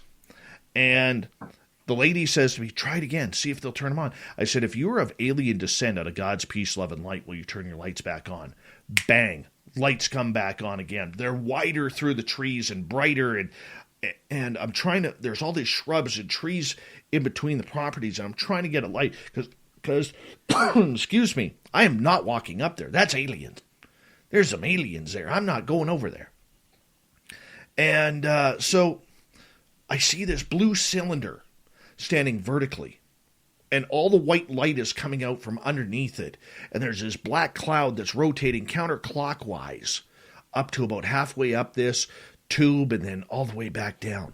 Now, the trees in between the yards were probably 60, 70 feet tall, and this cylinder was at least half of that, if not a little shorter. So that's how I'm able to base the size of this thing. The lights go on. The lady says to me, I'm going over there. I said, you're not going over there. And she's like, I am so. I said, you are not. She goes, why not? I said, because suspect number 1. Okay? I'm suspect number 1 if that thing takes you. I saw a fire in the sky. I saw what happened to that dude. All right? I'm not walking back into that house alone if this thing takes you. So she stayed there with me, and she goes, well, see if they'll turn the lights on one more time. So we do. The lights come back on, and at the end, they start flashing. Like they're turning the lights off and on, off and on, off and on, 9, 10 times before it disappeared. No sound, no nothing. Event was over. Craziest thing. So I don't sleep for 5 days. And on the 4th day, my partner gets a call from the lady of the house who says, I met this beautiful young redhead. I'm not going to say her age, and she is very young, but she's been dealing with ET contacts, and she's coming over for tea tomorrow. And my partner says, well, great, Dave is off that day. Let's all meet up, and let's meet her and all this. And I'm freaking out. This is the first time I went back to the farm. And it's like 1:30, we meet. Hi, this is Samantha. Hi, I'm Dave. And there's a partner and shaking hands, and the girls are drinking tea, and here's Dave pacing back and forth. Samantha looks at me, and she goes, you okay? Just blunt. I don't know her. I said, no, I want to go outside. I said, no. She goes, you want to go outside, don't you? And I said, yeah, let's go. She goes, you mind if I come? I said, sure. So we walk into the back field. I'm showing her where the UFO was because it's a beautiful spring day and warm, and there's 4 dogs running around us. And then after about 15 minutes, and Samantha's picking up the craft, she goes, you want to go in the forest? What the hell? After what I just saw the other day, why not? She goes, you know we're probably going to see something, don't you? And I went, yeah, I know. Because I knew. I knew right there. And then she goes, and then she kind of, does this. Samantha gets this really cute, perplexed look on her face when she gets serious. And I love that about you, Samantha. I do. Because I know things are going to happen right at that moment. And she goes, but from what I know, aliens don't like dogs. So we try and shoo the dogs back to the house. That doesn't work. The dogs see us walking towards the forest. They all run ahead of us. All 4 dogs run into the forest. Samantha and I cross into the forest. The dogs are running around playing. We could see them. We get about 50 yards in. Samantha stops, starts looking around with that perplexed, cute look on her face again. She goes, Dave, where's the dogs? All 4 dogs are gone. And like stupid people in a horror movie, we keep going. Because that's what we do. We walk another 50 yards in. The dogs have already disappeared. Don't know where they went. And Samantha jumps up on this stump because she's tiny. She's like 5'2". 5'2"? Yeah, 5'2". So she jumps on this stump and she gets that perplexed look on her face. You think I would have picked up on that by now? And the answer is no, at that time I didn't. And she kind of taps me and she goes, Dave, I want you to look that way. And she points north. She goes, I want you to tell me what you see. So I take a deep breath. It's 2:00 in the afternoon. I turn and I look. Samantha, what the heck is that? Samantha, what the heck is that? What the heck is that, Samantha? Samantha, what the heck is that? Samantha, what the heck is that? Because 200 feet away, staring back at us, is a 10 to 12 foot extraterrestrial that's tan in color, staring right back at us, and old Davy cannot figure out and believe what is happening at this moment in life. And I'm 40 years old at this point, and I'm thinking, this can't be real, man. yet it is. I'm here. And then, Samantha, I'll let you take it from here. Dave, I want to go hug them. You were terrified. Yeah. It's okay. It's not a big deal. I mean, most people are freaked out when they encounter ETs. That's completely normal and completely rational. It's a sign of intelligence, if you ask me. So never feel bad about that. You are being protective. You're being considerate. I wanted to walk over. You kind of touched my arm, and you kind of gave me that energetic, don't leave, they're going to kill me, or I'll kill you if you try to leave me type thing. It was pretty entertaining. It was a little nuts. And then Samantha starts telepathically communicating with the one. And the one says to her, and this is what screwed me up, because I saw fire in the sky. I saw what happened to Travis Walton. And this being says through Samantha, you're more than welcome to come over and say hello. We're not here to harm you. We're not here to take you. But we are concerned for the man's health. In all due fairness, Dave, your heart was beating pretty erratically. Yes. And they were worried you're going to take a heart attack if I walked over there and left you there. Or worse yet, if they had walked over towards us, you probably would have fawned. So you would have frozen and freaked out, not meaning to, mind you, completely rationally, completely intelligently. And you probably would have had a cardiac arrest. So I can understand where they're coming from with their concern towards you. Would have died. It's really considerate of them. Would have died right there. Right there. Well, good chance of it, but they were trying to be considerate, and I really appreciate that about them. Yes. So, Jay, you ever got aliens like that? I've never got 10 to 12 foot aliens that I can recall off the top of my head. No, and not 10 either of anything near that high. Were there any other this being, did it have its feet on the ground? Was it hovering? Was there any other kind of like light phenomena nearby or anything like that? No light phenomena. They didn't appear to be hovering. They were standing very still from what we could tell. We went back a few weeks later, I think it was, to investigate to get an idea of roughly where we were positioned in accordance to where the beings were located to try to determine their approximate height and everything else. They look very similar to some beings that I know that are from Andromeda that are very similar to a variety of grays. However, they don't wear clothing. They do have the similar oval-shaped head, almond-shaped eyes, black. There were actually two of them. Dave only saw one because one of them was partially cloaked and didn't want to freak him out even further by suddenly manifesting. Very simple as far as things are concerned. Yeah, I mean, I can very much understand the partially cloaked aspect. That makes a lot of sense. It's always it's a strange. I mean, it's one of those things that's difficult to communicate or difficult to comprehend from the outset for a lot of the audience. The popular audience is that the aspect of one person seeing one thing and one person seeing another, and that, I mean, that goes back decades, centuries. You know, like the Our Lady at Fatima. You know, the three kids saw different phenomena. People that were visiting there would see different phenomena than each other. You know, it's a really amazing aspect of this, and it keeps pointing back to the consciousness aspect, and it keeps pointing back to the element where, you know, what we perceive isn't the totality of what's going on around us at any given time.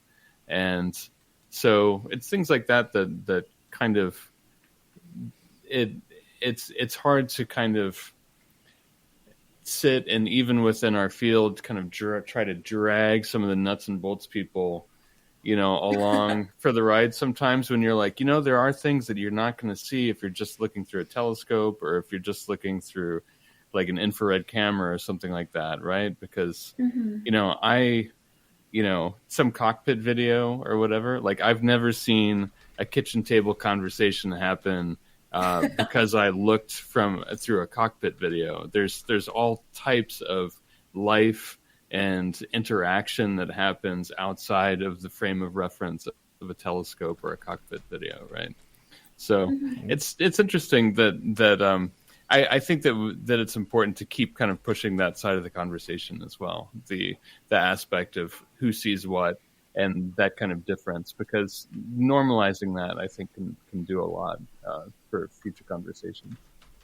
Absolutely. Dan, what do you think? That's kind of mind-blowing, isn't it?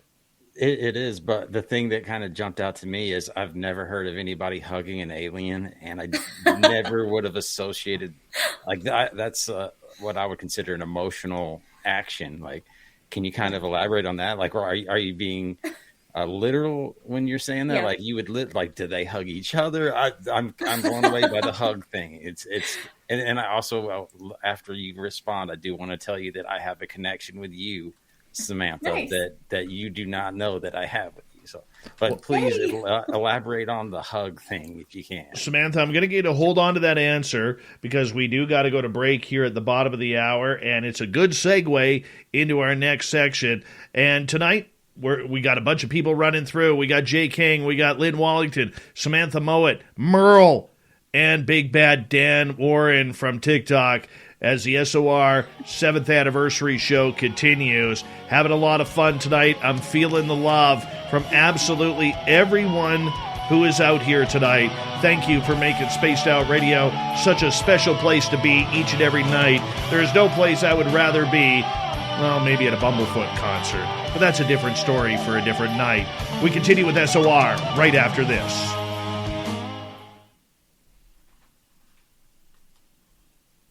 All right, we're clear. Hello, this is your guitar man, Do you want Ron. me to wait until after break to Yeah. respond to the hug thing? Yeah. I'll hold that part. Yeah, just wait till she'll screw you up there, because this one right here, dangerous. I'm 120 pounds. I'm not scary. No. You could throw me in a lake. Come on. Samantha literally is one of the most important people in my life. I like to tease her a little bit, but she is literally one of the most important people in my life, and she is. She doesn't know this yet because she's like a younger sister to me, but she is like one of my heroes, an idol, and just a real backbone for me when I don't understand what is going on, and she is. Thanks, Dave. That's sweet. Don't worry. How do you know me? What's going on? Like, what's up with that? I want to understand that. I'm nosy as hell. You have to explain. Me? Yeah, I'm talking to you. Oh, okay. Yeah. So you led Dave into the woods. Yeah. To meet an alien. You led me onto YouTube because you were the interview directly in front of mine when I first was on Ben and Joe's show on UFO Garage. You were the show right in front of me. They're so sweet. I like them. Yeah. Sorry. I had listened to them from the beginning, and you were on, and then they were calling out for people to have conversations that were listeners. And so then I followed in your footsteps on that the following episode. So that's my relation to you at this point. I love that. That's awesome. What did you get to talk to them about? I had some night. All right, so we're making fun of people for watching UFOs in night vision goggles. That's what I was on there talking to them about because I've never had an experience. I've never had anything that I can say without a shadow of a doubt that's not of this earth. But I have a night vision monocular. I go in my backyard, listen to podcasts, watch the skies, and I've recorded two objects that I can't explain. So I'm not willing to say I've seen ET UFOs, but I've seen two things that I can't explain. So I went on the show and basically discussed it with them at that point. But then they've had me back on, and it kind of helped me. Like the thing that I like about Ben and Joe is their relatability. Like not everybody wants to jump in the deep end of the pool immediately in this topic, and they're comfortable to have a conversation with. That's what I think they bring to the table. And that's what happened with me. I felt comfortable talking to them. I wouldn't have gone on anybody else's show. But then since I was able to have that conversation with them, it did open the door for me to have a conversation with other people and then to feel confident enough to start actually putting myself out there. Like I stopped being an avatar on Twitter.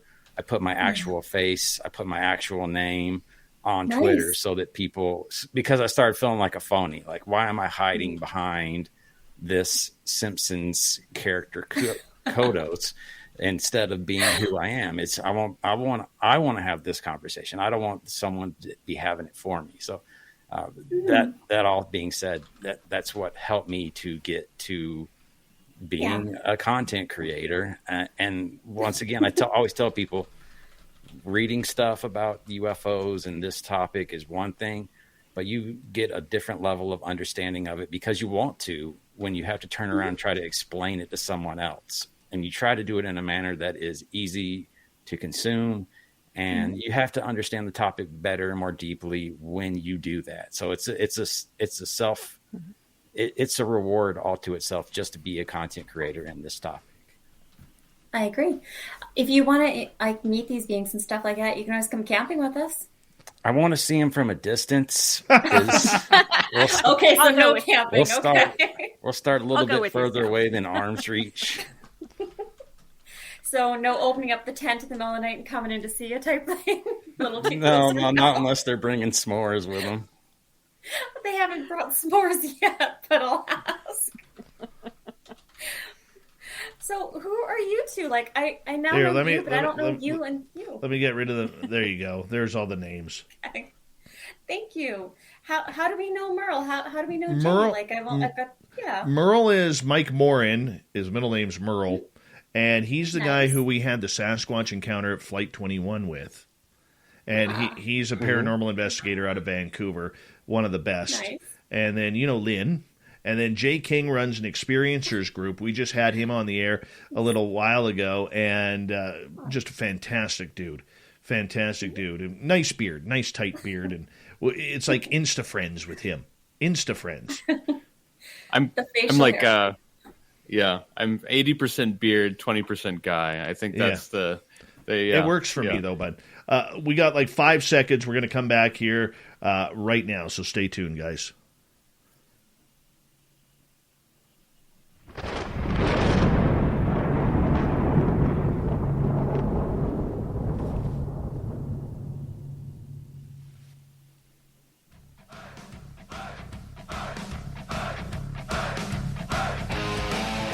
We continue on with the SOR anniversary show tonight. My name is Dave Scott. Thank you so much for celebrating with us. We really do appreciate joining on in. We want to remind you that if you missed portions of this show or others, check out our free archives by go to youtube.com/spaced out radio. Do me the favor, hit that subscribe button. Our website is spacedoutradio.com. We got a plethora of features for you. Rock out to Bumblefoot. Read up on Shirky Poo's Newswire. Check out our swag as well. Follow us on Twitter at Spaced Out Radio, Instagram, Spaced Out Radio Show, and now on TikTok at Spaced Out Radio. We got Dan Warren, we got Jay King, Lynn Wallington, Merle, and the lovely and talented Samantha Mowat here. 7th anniversary show. We're talking all things cool with Spaced Out Radio tonight. No place I would rather be. And a big thank you to all the people who are supporting this show, whether it's hitting subscribe on our channels, follow us on Instagram, Twitter, TikTok. I mean, we are just, it's growing, this like little monster we've created. We're just sharing some stories tonight. That's what it's all about, is sharing stories and having some fun. And right before the break, Dan had asked Samantha a question regarding aliens, UFOs. Let's get to it, Dan. Yeah, piqued my interest when you were having the discussion with Dave about his encounter and that you were going to actually go up to these things and give them a big old hug. And so I've never heard that before in an encounter or in a desire to do so. So is that something that is common in their societal gestures, or what is it, a hug? Can you kind of elaborate on that? Yeah, of course. No, it's not as common with a lot of the different ET societies and cultures. More so, I'm just a really huggy person, and I like to, when I see my friends or anyone else I'm encountering that I'm meeting, I do like to hug them. COVID aside, mind you, because we're not allowed to hug people now, which is unfortunate. But quite commonly when I see these beings, if I have a sense of vibrational recognition with them, which is when a lot of you have experienced this before, where you meet somebody and you have that soul recognition, like you recognize something in them and they feel familiar to you. It's my first reaction to want to hug them and to have a moment of like compassion and love with them. And a lot of the beings I've encountered have typically been pretty open and receptive towards this. Some of them have been like, ew, she's touching me, get her off of me. But for the most part, they've been pretty nice about that. Yeah, that would be my expectation, is they would be kind of grossed out by a human hugging them. I mean, we're covered in germs and nasty stuff. I assume they're a little cleaner than us if they're a bit more advanced than we are, at least. So it's interesting to hear that. Yeah. Well, it's only the reptilians and a small white that I've hugged that weren't too necessarily thrilled about me hugging them. Beyond that, it seems like most have been pretty open to it, so I'm really happy about that. But when it comes to me and hugging these beings, it doesn't matter if I'm having an astral encounter with them or a physical encounter. I do like to hug them, because when you are close to somebody's auric field, you get a very clear sense of what's going on within their vibrational frequency. So in the same way, like, let's say I were to walk up to you. If I'm standing 7 feet away from you, it's hard for you to kind of read my energy. But if I'm like a foot away from you or I'm hugging you, you kind of get a good sense of who somebody is on a core essence. It's the same way with them. The stronger your auric fields are interacting with each other, the better read you get on one another. Well, did they hug each other? Is that something Not that they'll I've seen. do? Okay. No. They hug us, though, if we're willing to hug them, but you have to be comfortable with them, and you also give off a vibration of love and happiness when you're going to be hugging them. It's not threatening. They know I'm not going to try to hurt them or tackle them, so they kind of read your auric field and your telepathic stream to get an idea of what's happening. All right, so if they don't hug each other, do they have another type of physical gesture that they do when they interact with someone they haven't seen in a while? Not that I've seen. I think a lot of them hug me as a means of being accommodating. They don't tend to, like when I'm in their physical presence, they don't tend to walk up to one of the other ones that they haven't seen in a while and tend to be very interactive. Normally when I'm encountering them, it's encountering in small groups between 1 and 6 other beings present beside myself. And normally they're aware of who else is on craft with them. I imagine when they're doing it on their home planets or interacting with another ship coming aboard and interacting with on a larger ship, then they would do stuff like that. But I haven't seen it personally. Sorry, I don't know, Dan. Maybe one day we'll catch them off guard. That'd be nice. We're going to have a big alien party here in British Columbia once everything next year. Things are going to get back to normal, and we're going to have a big alien party. So, Dan, you got to bring the family up. Jay King, you got to come up. Lynn Wallington and Dave Hurley are going to vacation. Merle, you'll go chase ghosts somewhere else. And, because you're not ready for that yet, Merle. You're not ready. My father-in-law actually hitchhiked across Canada back in the 70s when hitchhiking wasn't frowned upon. He said that he was he was from the Cleveland, Ohio area, went up into Canada from there, started hitchhiking, got a few families to take him and his buddy around. But then some dude pulled up with like a big gold chain and hairy chest and his shirt unbuttoned, and he had like a trailer of sports cars. And he was moving them from the United States to the west coast of California because they were profitable to relocate them and sell them that way. And he could just make money hand over fist doing it.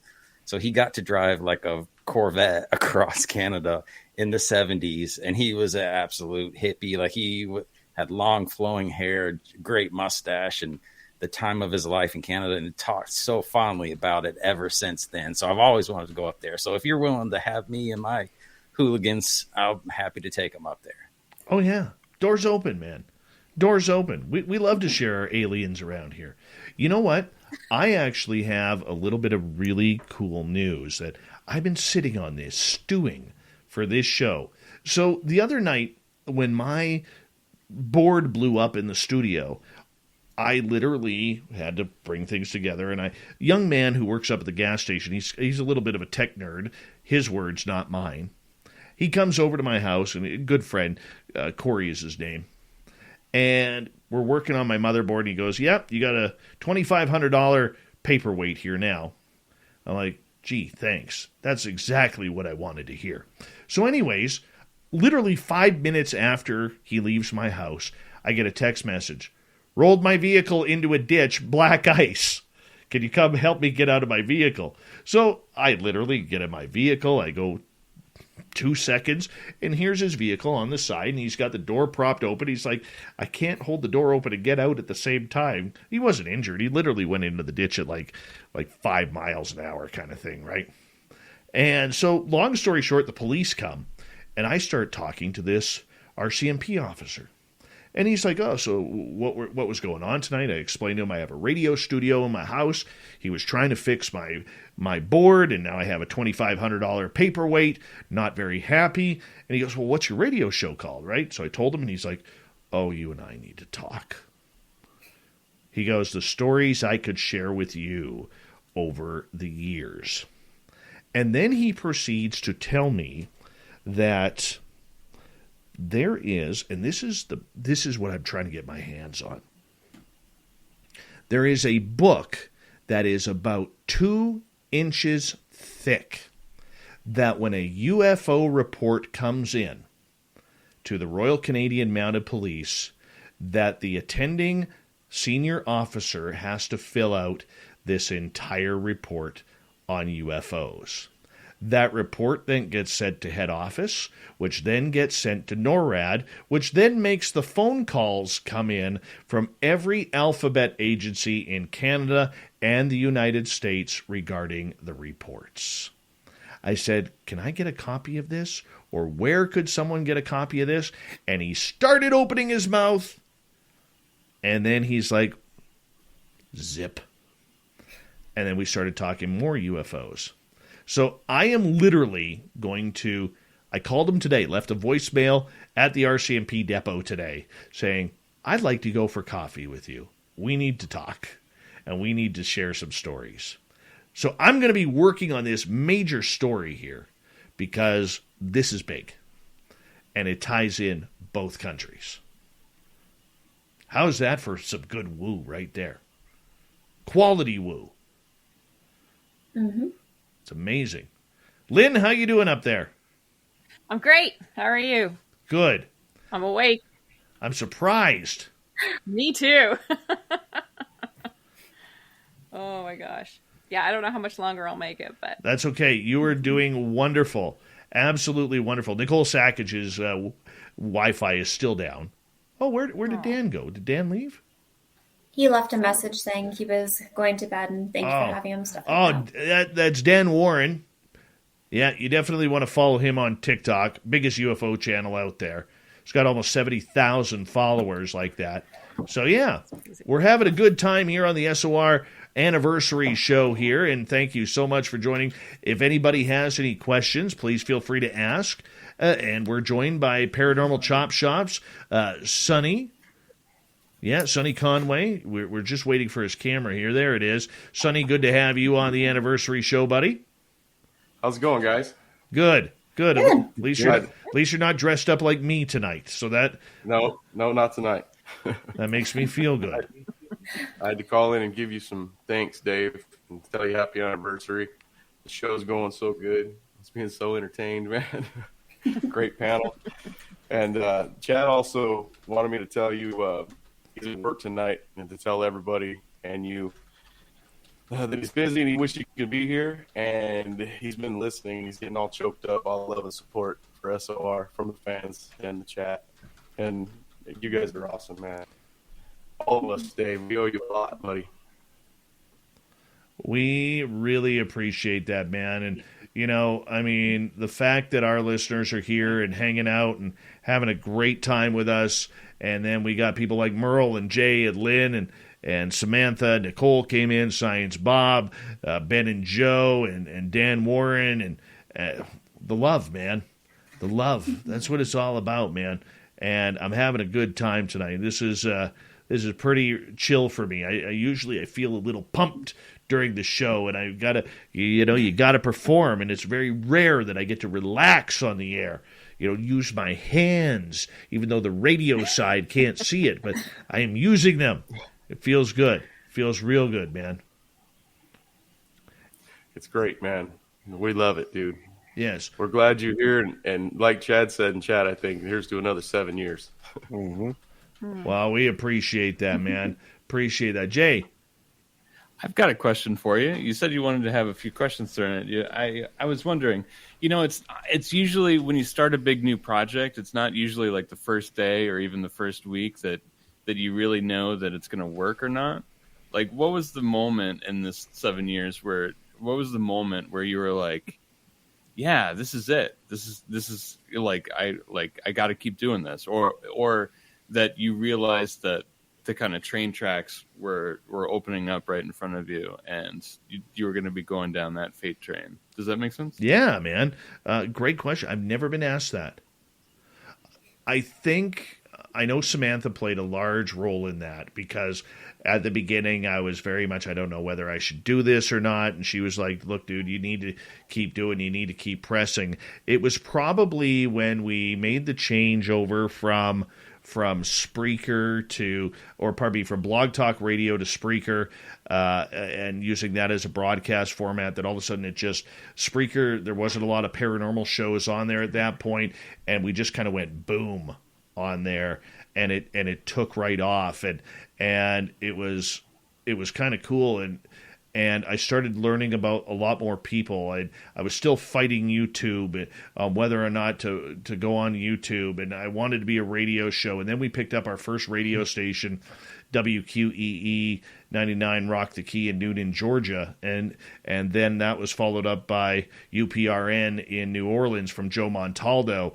And then all of a sudden, like, all of these little pieces kept falling into play. And probably the biggest one that convinced me was when I met Ron Bumblefoot Thal. I met him in 2014, and I sheepishly tweeted him and asked him if I could use a certain song for the show. I wanted to use his version of the Pink Panther that he does a guitar solo with. And he's like, you can't use that. That's owned by Warner Brothers. And he goes, hey, I love your topics. I got a song that's going to be perfect for you. And it's called Little Brother is Watching.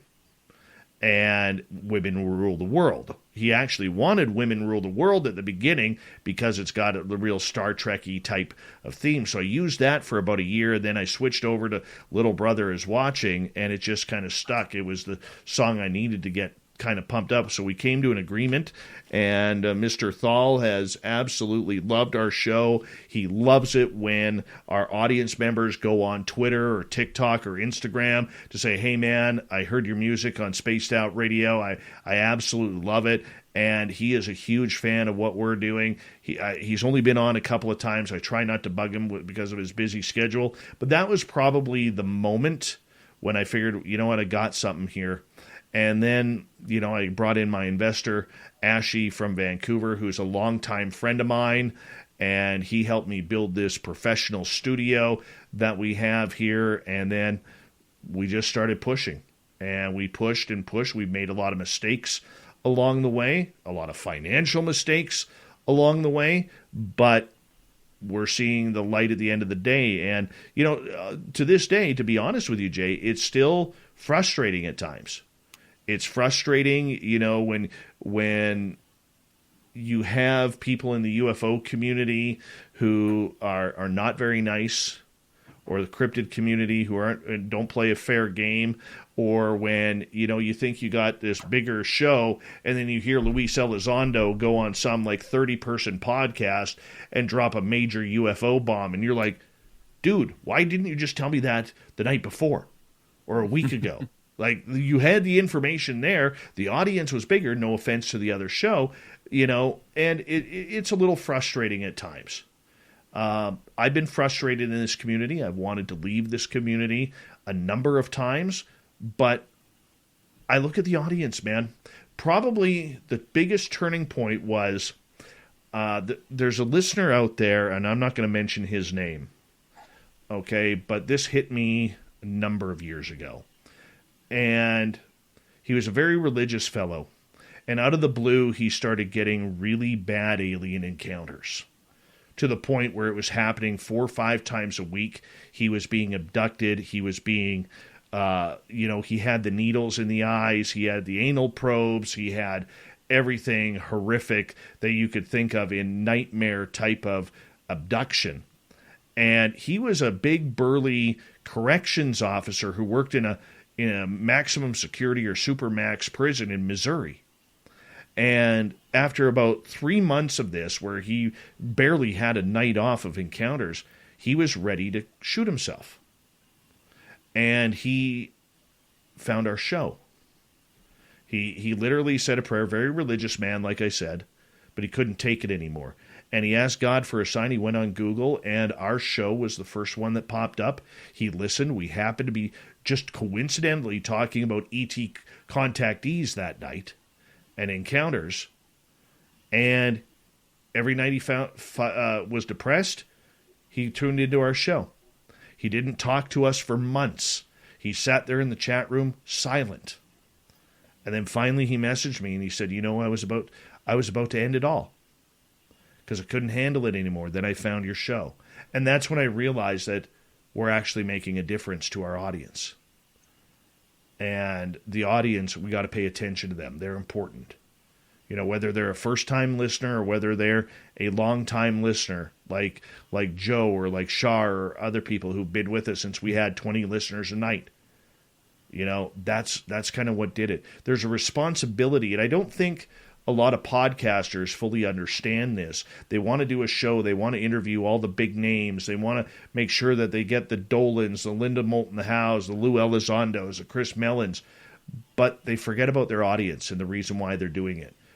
They're doing it, 90% of the podcasts are doing a podcast for their own understanding and their own selfishness. They're not doing it for the audience. We try and do it for the audience, and we always have the audience in mind. That's probably the biggest difference. There's a responsibility that goes along with that, and that's what we take very seriously.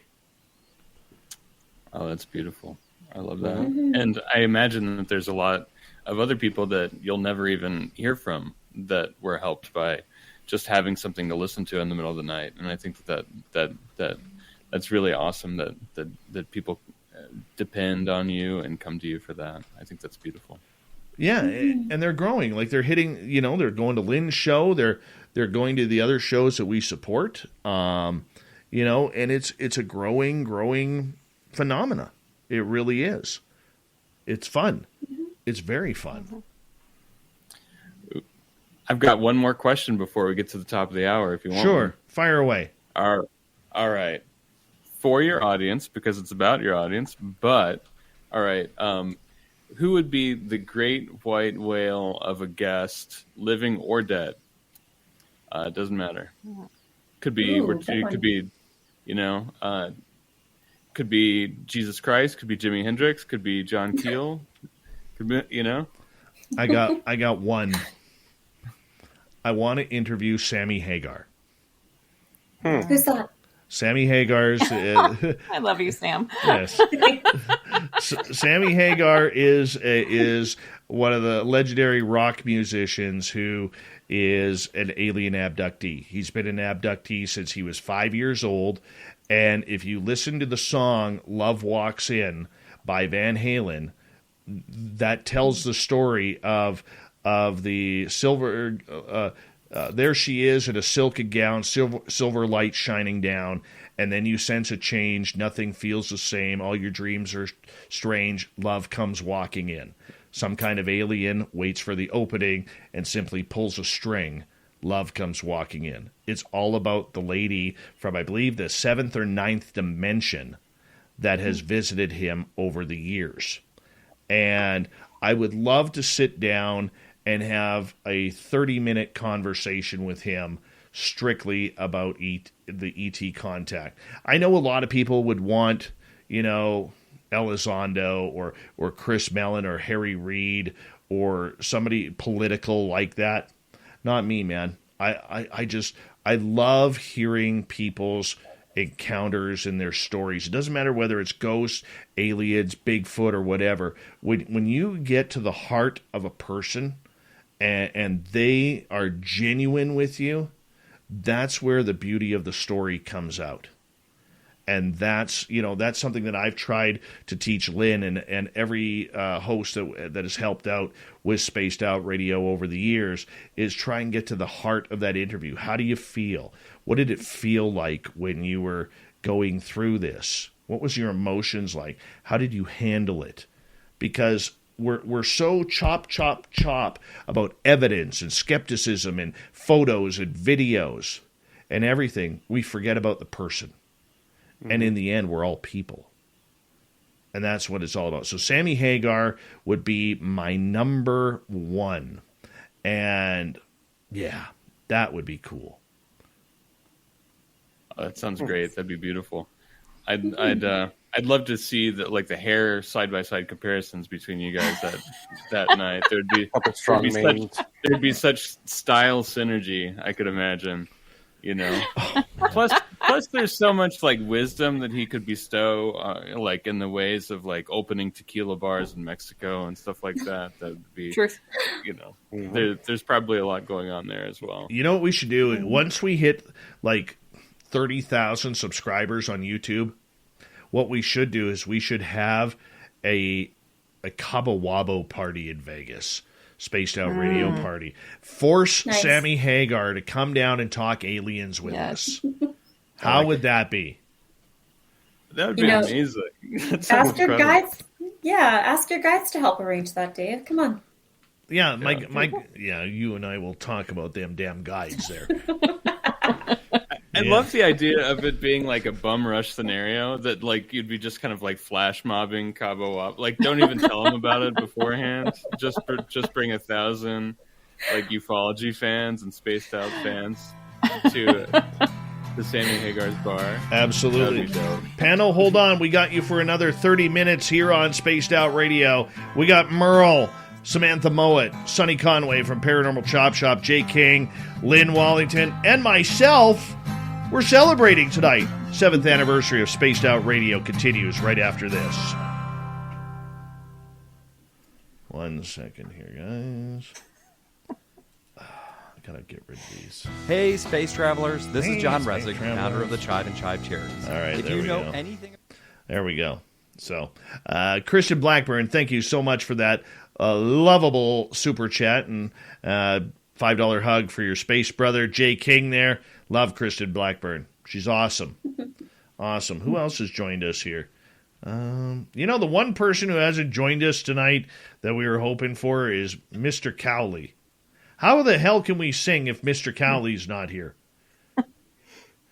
I'm scrolling through the chat room to see if I missed him. God darn it, that would be good. That would feel real good. Oh, guys, I think I might have to call it a night. You can go, Lynn. Sam, thank you so much for coming on. No worries. I'm going to leave the same time yours. I'm so tired. Try not to yawn. Nice meeting you guys. Happy show, Dave. Oh, thank you. Yes. Bye, Lynn. Night, Lynn. Nice meeting everyone. Sam, I love you. We'll talk soon, okay? Lots of love, everybody. Bye, guys. Thank you, Lynn. Bye. Bye. Well, there goes the ladies. I guess it's up to us ugly sucks here to, drag it on out now. Toe Tag, thank you so much for that super chat, buddy. Oh, there's Thin Lizzie Borden right there. There she is. Hey. Hey, we needed you. We just lost the ladies. Oh, perfect timing. Yeah, no kidding. Yes. Hey, Dave. Yeah. I just seen a hi Dave from Andy Cowley in chat. Where? Oh, right towards the bottom. There he is. There he is. Oh, we got to do this. Are you ready? Come on, Sonny. You're going to start it off. Right there. Mr. Cowley. Welcome back to the show. Oh, Mr. Cowley. Take it home, buddy. Loves it spaced out radio. Yeah, there we go, man. Yeah, that's strong. That was strong. That was huge. Toe Tag, thank you so much for the super chat, man. And Gorgeous Anya, we love you and thank you for that super chat. Really do appreciate that. All right, where are we here? God damn, that's a good night. Now that Mr. Cowley's here, he knew. He sensed us needing him here. He totally sensed us needing him here. And boom, we nailed it. Mr. Cowley. Dun, dun, dun. Let's just hit that right off the bat. Yeah. We're going to have to record that one day. Yeah, I wasn't ready for it that time. Yeah. We're going to have to record it. I'm going to have to come up with some lyrics for that. That'll be our surprise for Mr. Cowley there. It'll be the surprise for Sammy Hagar when you make him sing it when we confront him in Las Vegas. That'll be gorgeous. Dude, that is actually, honestly, that is actually a really good promo idea, is to have a UFO conference down at the Cabo Wabo at his bar. He'd have to come. He would have to. Yeah. You totally think that he would. He would. It's not even a question. Has to. Merle might even show up. Merle may show up. Look at that. Look at that. Merle will show up. We may get Merled. Yeah. You will get That's only 5 hours for me, guys. I'll be there. That's 5 hours driving time. I've never been. If I missed anybody in the chat room, I apologize. It's been a busy night tonight. So please forgive me if I missed anybody. Mr. Cowley. Didn't miss him, though. Look at Ben. Ben's all hopped up there. He's listening in the background. Yeah, Mr. Cowley. Ben, we got to record a song for that. If you can get Ben to sing that. Oh, Ben's got a killer voice, man. We got to get Ben to sing that. Now, when you do it though, does it have like actual real guitar, or is it just like mouth noises guitar? Well, I'm telling you, air guitar. I'm telling you, my air guitar is fantastic with it. Army vet, Shoebox Annie. I am not familiar, but that sounds awesome. Could you send an email to? I'm going to put it in the chat room right now. Send an email to Dirty Filth there, or to Bree at spacedoutradio.com, and either one of them will investigate that and try and track down. I love little stories like that, man. Love little stories like that. So, yeah, send an email over there. Bree, if you want to write that down, too. Where is it here? Shoebox Annie. I'm going to assume that's a ghost story. Shoebox Annie. That would be kind of cool. I will get on that.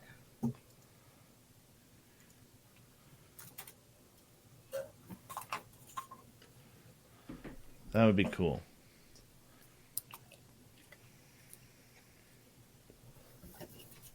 Dave, what flavor? This is orange. Orange ice. Gorgeous Teresa, how are you? Thank you for coming on in. We got about 45 seconds, and then, yeah. All right. Fabster's banned from Mexico and most states. Can't get his head through the border. That's like the dad on So I Married an Axe Murderer. That's right. Hey, everybody. Down, head. Cousin Gary's here, everyone. Cousin Gary has an incredible mustache. He is the king of the Alberta lip blades. He really is. Yep, that's literally my cousin. Love you, Gare. How you doing? Okay, here we go, everyone. Final hour.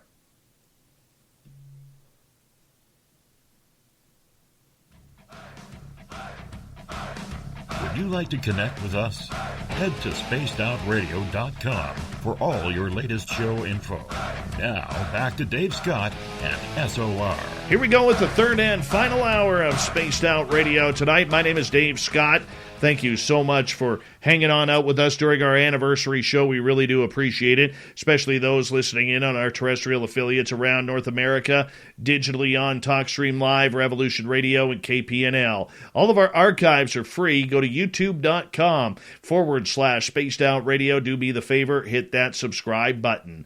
The Desert Clam has set the password for tonight in the SOR Space Travelers Club. I don't even know how to pronounce this. Ranunculatius. Ranunculatius is your password.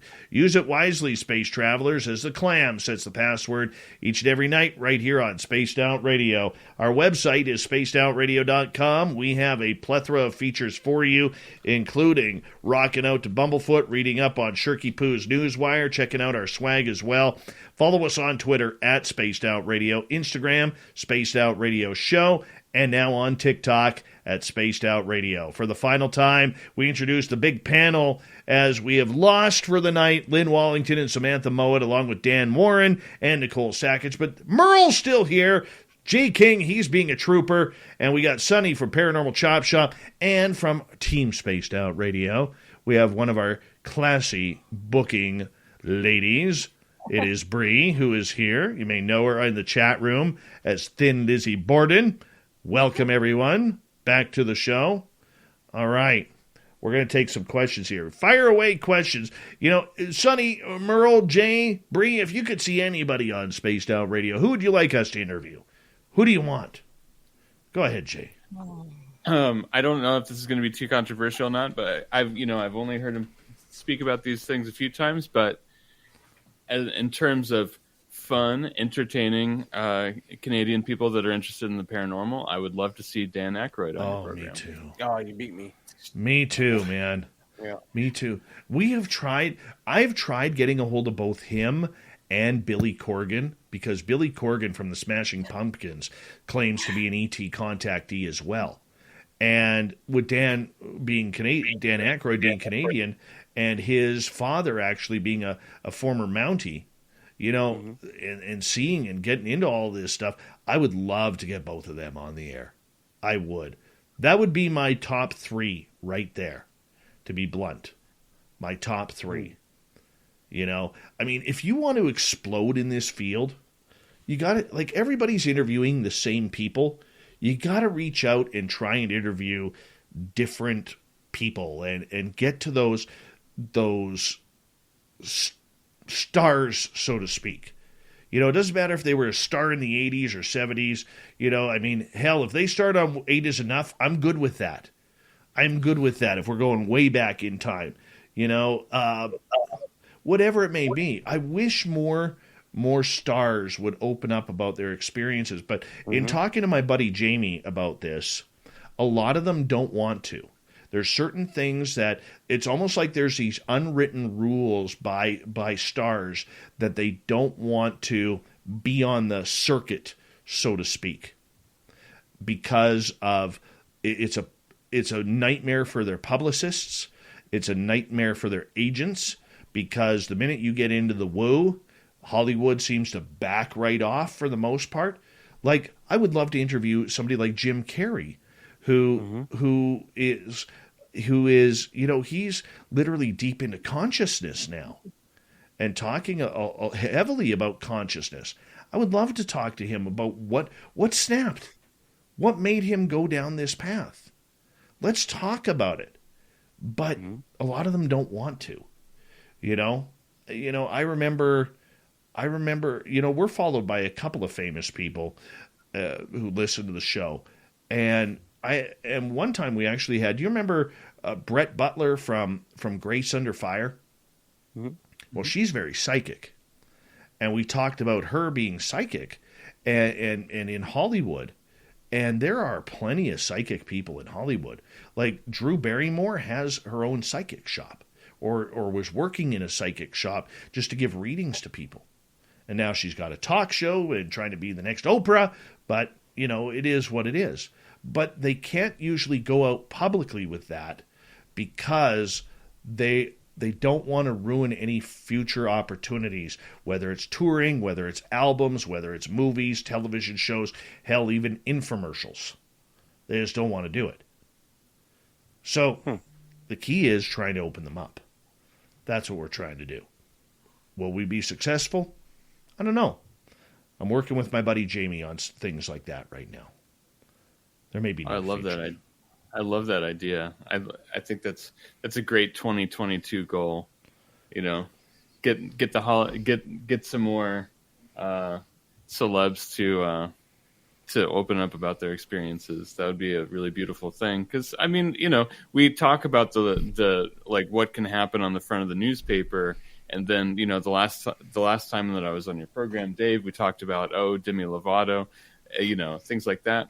But gosh, you know, like if you just had, what if like LeBron James was like, you know what, I've been contacted my whole life. You know what I mean? Like what? I mean, it seems really simple and kind of stupid, but at the same time, like the way that stuff like that could open up the conversation would be like absolutely like earth shattering in some ways. You get 5 people like that, the whole world changes. Well, and that's exactly it. It's trying to build, you have to build a safe environment. You can't have a 3-hour show with people like that. You have to get it done, if you're lucky, in 45 minutes maybe an hour, most likely 30 minutes of just, okay, tell us your story. What happened? How long has this been happening to you? Has this happened before? What are you trying to do? Why is this important to you? How has it bothered you? How has it affected you? How has it affected your career? And you got to go boom, boom, boom, in, out, done, put it on YouTube. That's it. That's all you can do. But you have to gain that trust. And the one thing, like my buddy Jamie, who I'm talking to about this idea for our channel, and I'm hoping we can make it happen in the new year, is we're hoping that some of these people that he knows actually will trust him enough of knowing him for 25, 30 years that they will be comfortable enough to come on the air and tell us the story. I remember about 4 years ago, former Guns N' Roses guitarist and 6 a.m. guitarist DJ Ashba posted on his Instagram a video of, from his security cameras of his patio door. You see the curtains in front of the patio door, the camera's outside, and it's facing a patio door, and the curtains kind of ruffle. The door opens, and then the door closes. Nobody was home. Nobody came out of that door, and nobody went back in to close it. And the door opened fully. Not just a crack, but opened fully, and then back. I mean, that is, tell us that story. If you're living in a haunted house, or somebody like DJ Ashba, who collects a lot of horror type of, like he loves the horror genre. I want to know about that. Maybe he's got some haunted objects in there. Or Rob Zombie. He sung about UFOs. Great song, by the way. He is, he loves his horror movies. I would love to get him on. Give me 30 minutes. 30 minutes. Tell me your experiences. That's it. I don't care about your career. Don't care about your next album. Don't care about anything. Just tell us your experiences. That's it. Sure, and like Dave Grohl, his whole band is named after UFOs, right? Foo Fighters. Yeah. Like, and he's come out a couple times and said, "Yeah, I follow that stuff pretty seriously. I still follow that stuff pretty seriously." And I don't know how much he says that for show, but I would love to hear somebody get him on the air to talk about it at some point. You know what I mean? Even if it's just to, talk about like the 3 books he read when he was a kid or whatever. You know what I mean? That would be a beautiful situation for his audience, if not ours. You know what I mean? And that is a great idea. I'm hoping we can make this fly. It's going to be difficult. My buddy Jamie and I got to talk about it and see if we can make it happen. We really have to try on that, and who knows? It may take off. We may have, my goal is once a week, but it may be once a month. Don't know. But you got to start, right? And we got to start lining up potential guests and making a list and everything like that. So that's where it goes. But yeah, I would love to hear these stories, man. Would love to. Right?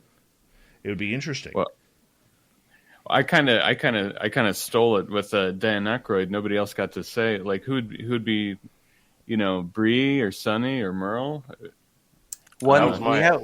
We have one this month coming on. For me, is kind of don't want to say cross off the list, but somebody I've really wanted to speak in depth to. Like we're speaking to Andrea Perron on our Ghost of the Great White North segment. So she's going to talk about her Conjuring House experiences since she grew up in it. And I can't wait to pick her brain about a lot of the stories and actual experiences she had. I have a ton of questions ready for her. And Chris Jericho, he's another one. He's big into the paranormal. He's big into cryptids. He's big into ghosts. If I can bring anyone back from the dead, I'd love to have a chat with Lorraine Warren or Hans Holzer. Those are 2 that I really want to chat to, especially Ed and Lorraine. That would be a wicked interview. See, for me, if I were to go into the past, it would probably be either J. Allen Hynek, or I'd love to interview Stanton Friedman again. I would, God bless Stanton Friedman. He passed away 3 years too early. I would love to see where he would be standing on all of these topics UFO right now. I remember the first time I interviewed Stanton Friedman, I had to do a 2-hour recording with him. And the first little bit, I was so nervous. I'd only ever froze once in my journalism career, and that was when I interviewed, I was in a media scrum with Wayne Gretzky. And I was literally about 9 inches away from Gretzky, holding my microphone right at his face, and he turned and looked at me. And I was like, in front of, like, all my colleagues are all around me, and I'm like, and I did that with Stanton Friedman. And finally I stopped and I said, Stanton, I apologize, but I got to get this out. And I went, holy bleep, I can't believe Stanton F. Freeman is on my radio show right now. And he starts laughing and he goes, well, Dave, in his real gruff voice. He goes, well, Dave, you know, I put my pants on one leg at a time, just like you. And it cut the tension right there. We had a great interview after that. We really did. It was amazing. Love Stanton Friedman. Loved him. Oh, that's beautiful. That's amazing. Just one of those little moments, you know? One of those little moments that just happens during the show. I mean, we've had a lot of those little moments. Bree, who would you like to see? I have a few of them. For going like an actor, I would say probably Shatner. He seems like he would be interesting to talk about, you know, that kind of stuff with. Yeah, that's a good one. That is a very Plus now he went. Yeah, plus now he went to space, or the edge of it anyway. So there, I mean, I've heard his take on that, but maybe there's a sneaky curveball we could throw in there on that 12 minutes that he had up there, or whatever it worked out to be, right? Mm-hmm. Kind of makes you wonder if they have to sign a non-disclosure agreement that if they see a UFO, that they got to keep quiet. I'd be curious to see that. I wonder about that too, right? Because, like, you know, as much as Elon Musk flies off the handle on Twitter pretty frequently, and as much as he is totally willing to talk about simulation theory or the idea that we're not living in base reality and all that stuff, the fact that he was with Grimes for, like, I don't know, 2 or 3 years there, like, there has to have been, like, plenty of, like, slumped on the couch alien talks, like, happening in that house, I'd have to imagine, right? And so, yeah, I have to figure there must be an NDA situation happening, right? Because and then at the same time, you know, like, you do meet people that get off on like having a good secret, right? So maybe he's just one of those guys. I don't know. You know? I don't know. What do the rest of you think? Yeah, right? It's tough. Yeah. I don't, yeah, I guess you, go ahead. Sorry. Oh, I was just going to say, I know if I had to sign one, I don't know. If I signed it, I would be thinking, okay, it's because I'm not going to see anything. But if I did see something, I don't know if I could keep quiet. I might get myself in trouble. Dave, could you? I agree. Could you keep quiet if you seen a UFO up there, Dave, and you signed something and said you wouldn't say anything? I'm going to tell you right now I could, because I can be bought. I can totally be bought. You know, I have often... That's why we like you. I have often said on this show that if the Canadian government ever came up to me and said, we will pay you X amount of dollars if you shut down your show tomorrow, if I ever leave, it's because I got bought. Plain and simple.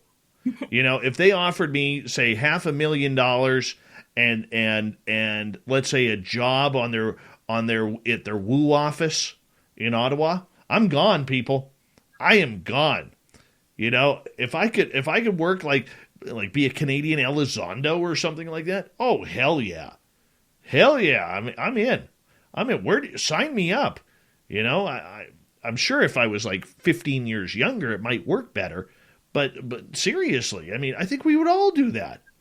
I think we all would if all this. Think about it. Your mortgage is paid off. Your vehicles are paid off. You got everything. You got money in the bank, and you get to work the Woo desk. That is a dream job come true. Totally, maybe for a couple of tacos too. Throw in some tacos, and I'm definitely there. Now, you drive a hard bargain. Obviously, once it gets into the taco terrain, yeah. There's somebody out there listening right now, some spook, and they're just like furiously writing down, plus the tacos. Got to remember the tacos. Energy drinks, looking in the background. You need some more guitars. That'll do it. We're going to get this guy off the air before the 8-year mark. You know what's funny? In my 7 years, I have never... we only got about 5 minutes left. In my 7 years on the air, I've never been threatened. I've never had any agency call me up. I've never had black vehicles in front of my house. I've never had black helicopters. I've never had anything. And I'll be honest with you, I'm a little jealous over that. I've never had the knock on the door saying, you got to keep quiet. The only time something really weird happened this is going back about 2 years ago. Everett Thiemer and I, we were going down a really woo conversation on the phone one night. It was one of these 3.5 hour phone calls. And this was right after the To the Stars Academy had come out. And so, 4 years ago now, it was about a year after the TTSA. And literally, our phone line kept getting cut. And it was like, this is getting weird. And then we called back, and we couldn't connect with each other. And then all of a sudden, it would connect back and be like, hey, man, how you doing? This is getting weird. And then the phone would cut again. And then I think it was the third or fourth time it got cut, we actually challenged them and said, okay, if you guys at the CIA or NSA or wherever are listening to this phone call, cut the line again. Bang. Phone line got cut again. Like instantaneously. Right? And so we hooked up with each other right away again, and we were just killing ourselves laughing. Like, this is awesome. That was the first time and only time something like that weird happened during the show. Very weird. Otherwise, no black helicopters, no knocks at the door, nothing. I must be boring. I must be just some boring Canadian who... Yeah, we'll see how long and after you speak it out into the universe, something happens. Oh, exactly. And be careful what you wish for, right? Be it Return of Carl, be it Carl's Jr., or the black helicopters, right? I'm okay with that. My goodness. I'm okay with Carl coming back. The time Carl came back, man, and I could hear the conversation going on in my yard, much like the movie Signs. I was just cool. About to ask if it was similar to that. Yeah, that was really, really cool. You know what? I figured out something, Jay, and a lot of people have not gone down this road. Okay, I know how they leave. If you got aliens, I know how they leave, because it happened with Samantha and I in the forest, and it happened when Carl showed up with his buddies in my yard. Okay? How they leave is this. They put in your head that if you go to a different area, you're going to see more. You're going to see the mother craft. You're going to see other extraterrestrials. You're going to be surrounded. It's going to be like Close Encounters of the Third Kind, man. And when you get to that other place, you literally sit there for 10 minutes, 20 minutes, an hour, waiting for things to happen, and nothing happens. And then when you go back to the original place of the incident, they're gone. Classic Irish exit. Yeah. They learned from the best. That is how they disappear, and nobody talks about that. Yeah. I mean, I think that there also seems to be some like instantaneous kind of cloak out type of things. And then there's also the situation of just kind of like, blacking you out altogether. That it seems like they could do just about anything after that, right? You got that right. Whichever them they are. Yeah. Oh.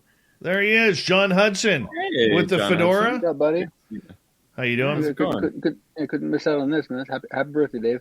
Thank you, buddy. Appreciate it. John has become an integral part of what we do on Spaced Out Radio. And he's going to be more of an integral part, joining Big Willie and Gemma Jade on the new weekend show After Hours. So he's going to be here like 5 days a week doing the UFO reports for us, and then on the weekends with everything else and the After Hours show. John, you're amazing, buddy. That's true, Dave. That's a lot of nights. You can handle it. Maybe I should be thinking about this. That's a good, you know. That's true. I am amazing. It should be a lot of fun. It should be a lot of fun. It's especially it's going to be so interesting because, you know, as you mentioned before, Dave, you know, a lot of us tend to kind of glob together, and, you know, like, you know, you and I have a lot of the similar kind of interests and topics and so forth. But when it comes to Gemma, myself, and Willie, we all come from, you know, from pretty different angles, and especially Gemma. And so it's going to be a lot of fun to see the kind of different opinions that generates. And I'm hoping to learn quite a bit. We're going to learn quite a bit here, guys, and we got to wrap up this segment. Bree Borden, Jay King, Merle, Sonny from Paranormal Chop Shop, and, of course, John Hudson. I know you're going to stick around. Bree, if you want to stick around for the After Hours show, you could do that, too. Sonny, you as well. Jay, if you want to stick around, if you're still feeling awake in about half an hour, we are going to take this to the other side, off the air. Coming up next, we're going to join Shane and the Shift in Vancouver. We're going to go cross Canada about a new UFO report regarding the Canadian Armed Forces, and we may get into some SOR as well. Shirky Poo's news is coming up as well. Jam-packed final half hour next. Hey, Vancouver. Hey, Spaced Out Radio fans. It's John Rudd. Good. How you doing? We're doing all right. Just trying to stay dry down here in Vancouver. Yep. Yeah. I can't even get home, man, to visit my parents. Yeah. My mom just got out of hospital. Huh. Yeah, I know.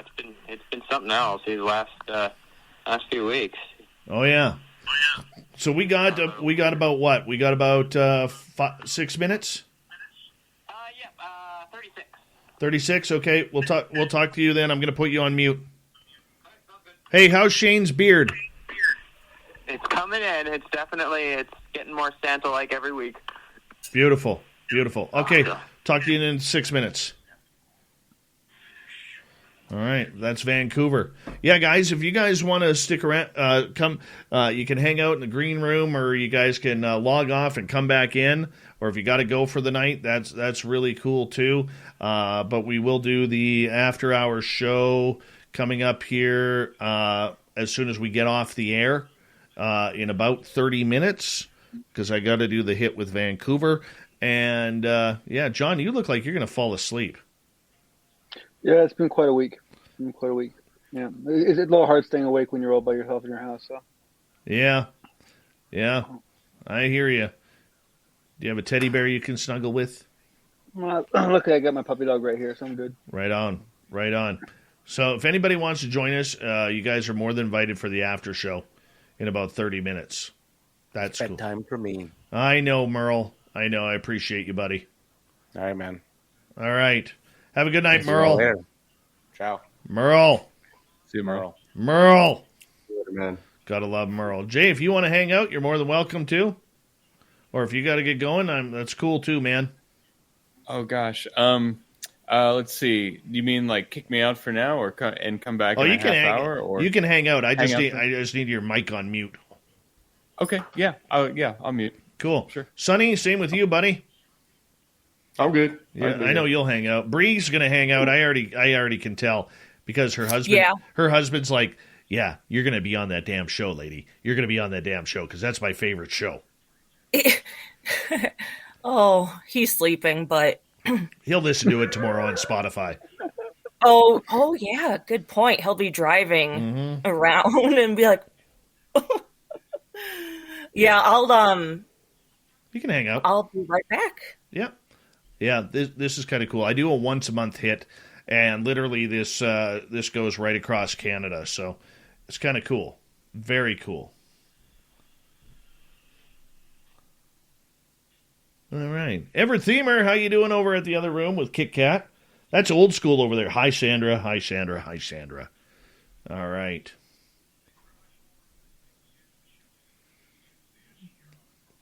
What do we got here? We got about 3 minutes.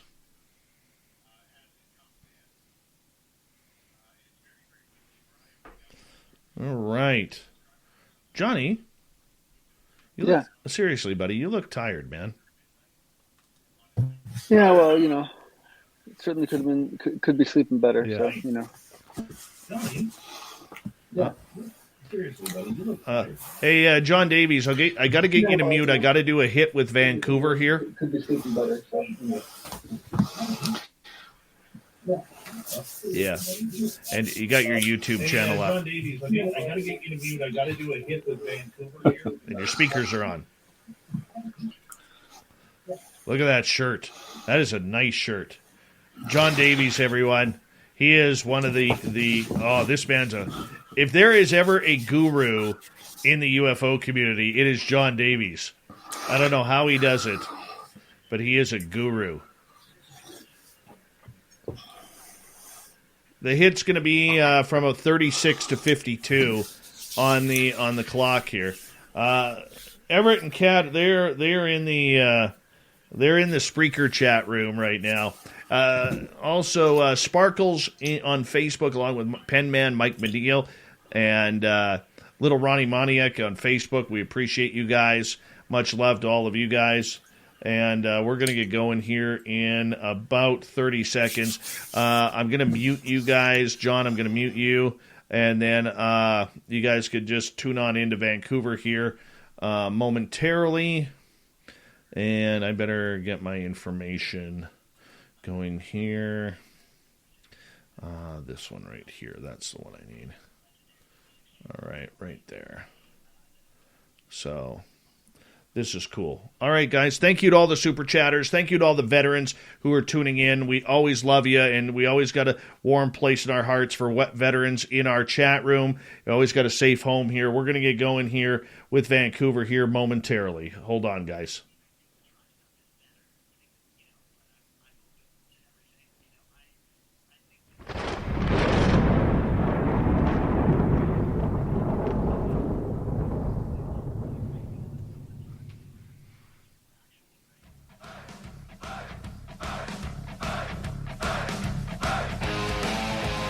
We've rounded third. We're heading for home tonight on Spaced Out Radio.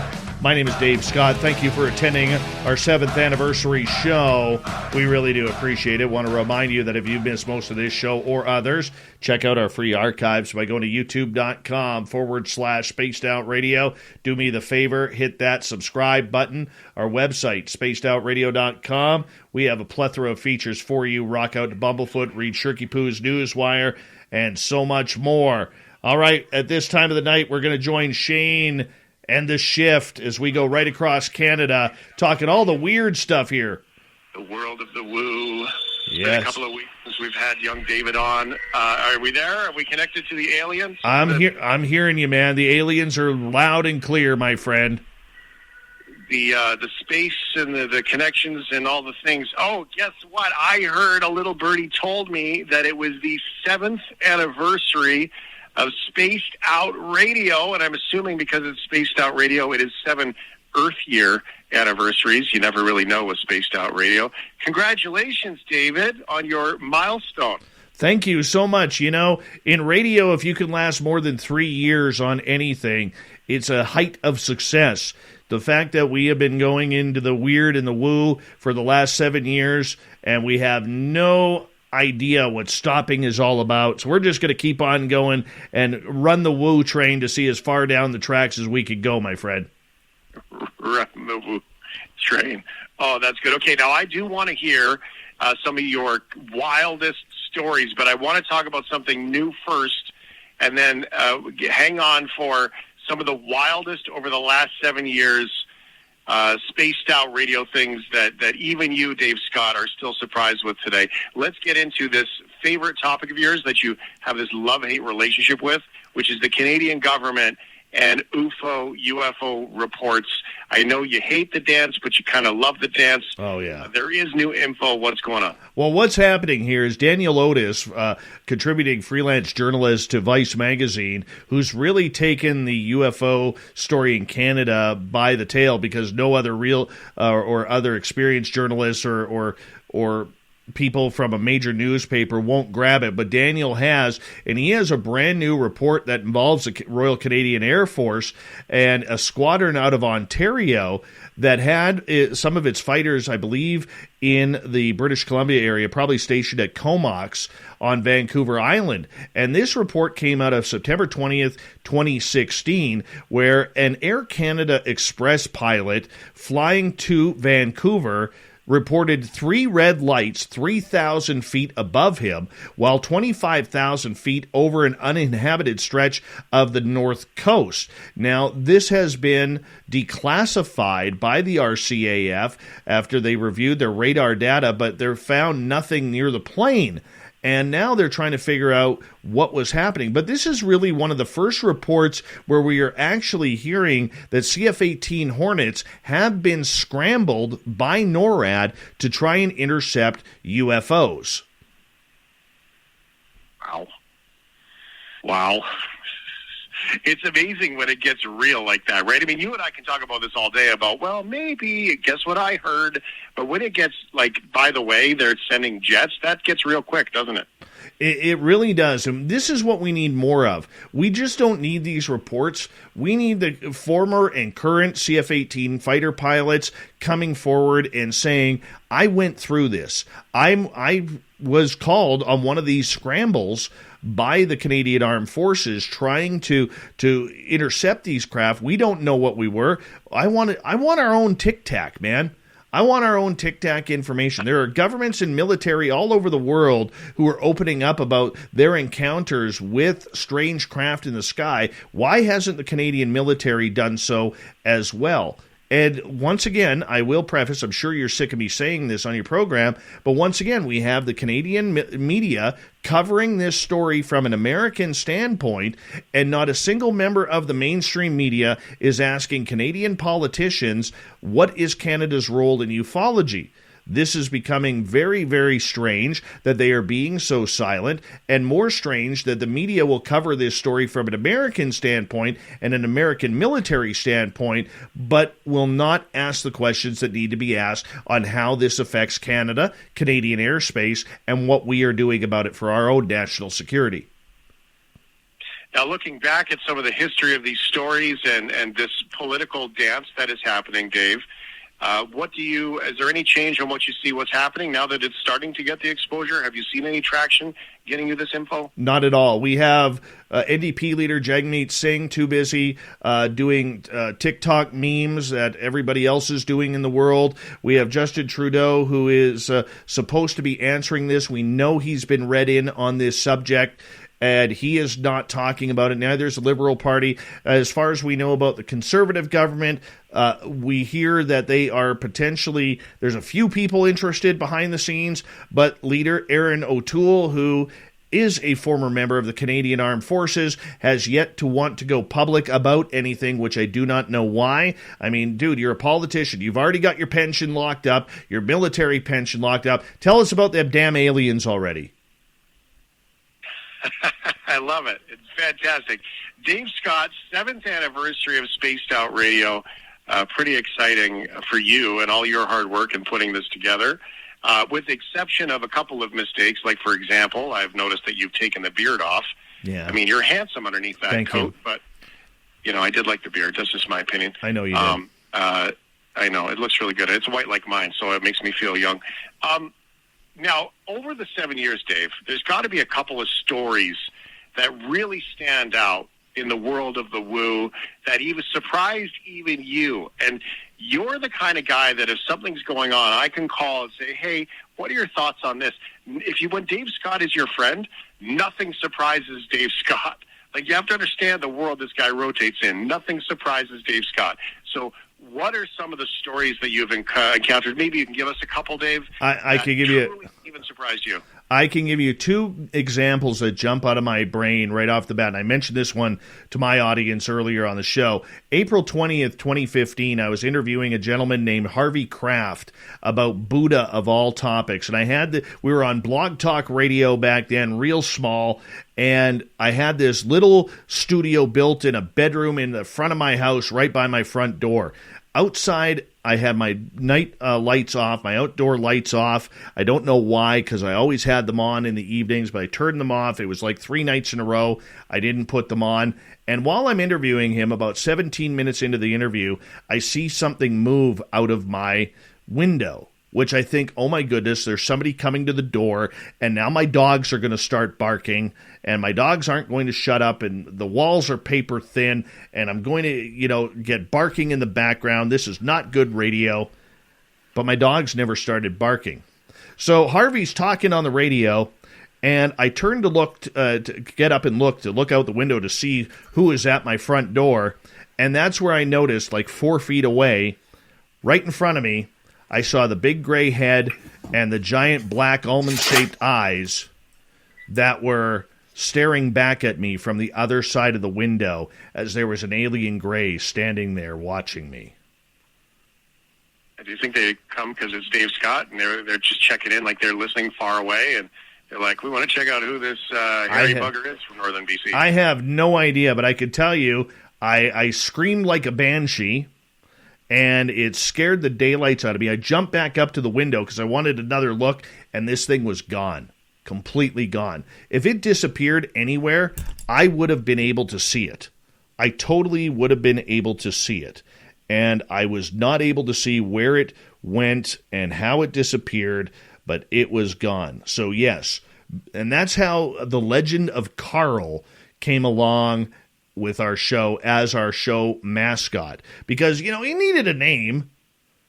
So the name Carl kind of jumped into my head, and that's what I named him. So why Carl? Why not? I guess so. Good point. Very valid. He didn't look like a Jed or a Harold or whatever. But yeah, that one was pretty weird. Named Harold. So that would be, when you know somebody by that name, you immediately picture that person. Yes. Yeah, so I get that. All right, so you've got aliens coming to your house, Dave Scott. What are the other stories 7 years later of Spaced Out Radio that surprised even you? All right. I was interviewing this gentleman named Anthony Kenyatta, and he claimed to have this haunted doll named Harold, by the way, that had literally the spawn of Satan living inside the doll.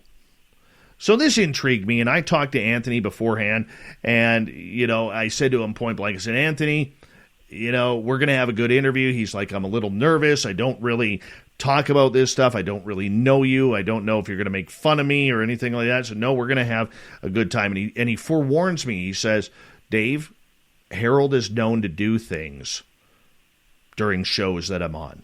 And I'm thinking, okay, we're going to get the whole hang-up thing, and, the phone's going to disconnect, and, oh, that was Harold, or that was Harold, whatever. Nope, not on this night, my friend. Here I am interviewing Anthony. We are 45 minutes into the show, and I'm now living up north here in Wooville, where I live in British Columbia. And I've got this makeshift studio in my basement right near my laundry room, and it was hilarious to look at. And I'm broadcasting, and when you see something out of the corner of your eye that you turn and look? So we're talking about Harold being the spawn of Satan. And I see something out of the corner of my eye. I turn my head to the left and look, and right over my shoulder, I see this 4.5, 5 foot black cloaked figure standing there staring right at me. And then, poof, it disappeared right in front of my eyes. And once again, because I'm a little bit of a screamer, I screamed like a banshee again. And I'm telling you. So I get back on the air, and I'm like, oh my gosh, you're not going to believe what just happened. I said, I think Harold was here. And Anthony was like, What did you see? And I told him about this cloaked figure, very thin and frail, and then it just disappeared right in front of me. And he goes, oh my God, my friend just had that exact thing happen to her 2 days previous. Wow. So the notion is that because the doll was there, you were talking about the doll, that the spirit came and arrived just to let you know, by the way, don't screw this up. Yeah, pretty much. Pretty much. Wow. I didn't take you as a screamer. I thought you'd be one of those guys that would be like super curious and just like immediately get right into it. Oh, when I get startled, I you give a quick scream and then you're like, okay, game face back on and make things happen. So what is it about the dolls, though? I mean, we all find the dolls scary, Pet Cemetery style, Chucky, like all those things, right? So why is it that we find, what is it with the dolls and the connection to the woo here? Well, the dolls are originally created as death dolls. That's the folklore behind any sort of doll, is that when somebody died, you would take their ashes and put them inside the doll so that way their spirit could grow inside the doll and you could keep them forever. That's why so many of these people claim that all of these antique dolls are haunted. And let's face it, when you get a ceramic face doll, it's scary looking at the best of times. Now, an interesting quick story here. My buddy Merle from Paranormal Road Trippers in Vancouver was investigating up in Quesnel, British Columbia, one of the most haunted dolls in the world. All right? And this haunted doll that is in Quesnel nearly killed him. This doll put Merle in a trance, and Merle wasn't feeling good. So he walked out of the... Mandy is the doll's name. Mandy put Merle in a trance, and Merle started feeling really sick, walks out the door of the museum, and is grabbed 10 feet from the highway by one of his team members because he was walking towards the highway, and he was going to stand on the highway and get hit because Mandy didn't want him around. I don't love it, but I love it because it scares the crap out of me. So you're telling me some of these old dolls literally have ashes inside? Some of them. Hard to find. I don't want to find one. I don't like the haunted stuff, man. You don't want to crack it open and find out. That's one of those things that I don't need to know. Isn't that the kind of the way that works? Well, it's easy. If you see a 100-year-old plus doll, don't buy it. Probably haunted. It's nice and simple. Don't buy it. That's very good and very good advice. Absolutely. Dave Scott, spacedoutradio.com to check out the show. Congratulations, Dave. I do know how much you love this. It's a labor of love and how hard you work with all of it, too. And it's great to see you cross this milestone. Thank you. 7 years with the show. And you don't do it the easy way. Like, you started out just getting it online, trying to get it on the radio here and there, and it has worked. And everyone has stuck around. So congratulations, Dave. Thank you, my friend. And thank you to everybody at Chorus and The Shift for allowing us to be a part of your family as well. And we really enjoy this time. So thank you so much, Shane, to you and your team for allowing us the opportunity to share these weird stories with you. Love it. We'll talk to you soon, bud. All right. Let's say goodnight to Shane and hello to our audience. We were going to go to the news here, but we still got a panel here. Now we've been joined by Jonathan Davies, who is experiencer extraordinaire. This man is the guru of getting people together for information. And Jay King is still with us. Sonny from Paranormal Chop Shop is here. We got John Hudson, and somewhere Bree has taken a break, but I think she'll be back. I think she will. John, how you doing, buddy? I'm good, mate. Congratulations. 7th anniversary. Amazing work. Oh, man. You know, if I had the insider information that you did, you know, I'm glad I don't know because I would be an absolute mouthpiece with it. I would. But thank you so much, my friend. And John and I have been talking for a couple of years here. And for people who don't follow Jonathan Davies on Twitter at I Wanna Know UK, and on his podcast, and I apologize off the top of my head, John, name of your podcast is? Special Access Podcast. Yeah. .co.uk. Yeah, that one you want to listen to. There is some huge information on there. Jay, do you know John? Yeah. We were just speaking earlier today, actually, oddly enough. And how you doing, Jay? I'm doing well. It's nice to meet you too. I I saw your message earlier that you were going to be able to make it later when it was morning for you. And so I was like, I'm just going to get another cup of coffee. I want to be on we've been like ships passing in the night and situations like this before. And it's just, I was like, I can't leave before John Davies gets on. This is too good. I'm happy to see you, man. My daughter was going to school, and so I was a bit late joining you guys. And then she dropped a glass. So there was glass everywhere. The dogs were stepping in the glass, and it was a nightmare. So I'm a bit late. So I apologise for that. Oh, no worries. Show, not for this one. No worries. John, let me ask you, you've been tuning into our show for a while. We only got about 3 minutes left, and then, on our YouTube side, we'll do a little bit of an after show, as we always do.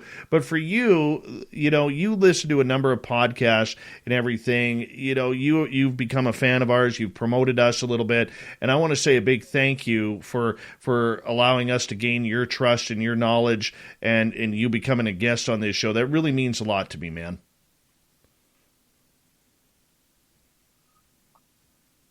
Oh, you're welcome, mate. I really enjoy the show. I tune in whenever I can, and everyone should really tune into this show because it's a bit of fun, but you also get a lot of good information on this show. Well, I appreciate that. And you have so much knowledge that, I got to bring you back on. I mean, when I had you on a few weeks ago, it wasn't enough. And I'm definitely going to be, trying to line up a date with you for January to get you back on to talk about this. Actually, I will need you in December, John, because near the end of December, we are going to be doing a UFO year in review with a bunch of different podcasters, and I definitely want you on board with that. Okay, great. No worries. He's a man of many words. John Davies. How you doing there, John Hudson? Doing good. You're still with us? Oh, yeah, I'm still here. Absolutely. And our man Sonny from Paranormal Chop Shop. Always a pleasure to have you here, buddy. Thank you, man. Having a good time. Yeah. And Jay King is here from the Experiencer Group. I'll tell you, it's one of the top. If you have experiences and you need to know what's going on, that is the group to get your information from. That is for sure. Jay, having you step in like this, man, it really meant a lot. Oh, I'm just really happy and honored to be here. It's a great day for the Spaced Out community, and it was a pleasure to see your text earlier today and inviting me. That was a really nice surprise. I love our conversations. I love having some nice jokes with you on the chat during the day every once in a while, and it's great to be here in the evening. I love your show, and I'm a big fan of John Davies, and I'm very happy to meet Sonny and I re-meet John Hudson and everybody else that I've been speaking with tonight. It's been great. Right on. Gentlemen, I'm going to get you to hold on here for just a little bit because we're going to take this thing home here tonight.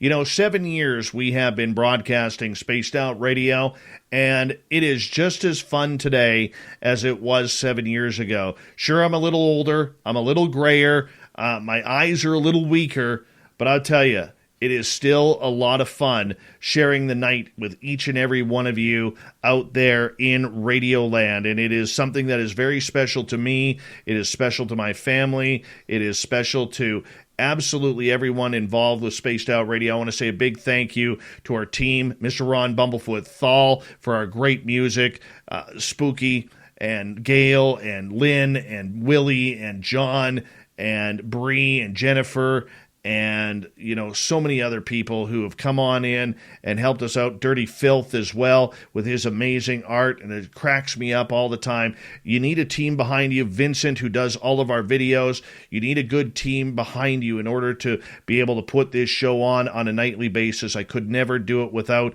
each and every one of them, and I especially could not do it without our amazing audience that we have both live and on the podcast side of everything, listening to our archives, and we really, really do appreciate each and every one of you becoming family with Spaced Out Radio. We have Mr. Ron Bumblefoot Thal rocking in the background with Little Brother is Watching. Bumblefoot is the official music of Spaced Out Radio, rocking us in and out of every single show. Get your horns up for the guitar god himself. Special thanks to everybody listening in at home, at work, in your cars, wherever you may be. Thank you to everyone sitting in our YouTube chat, Twitch, Revolution Radio, Spreaker, Facebook, the Space Travelers Club, and on Twitter at hashtag Spaced Out Radio.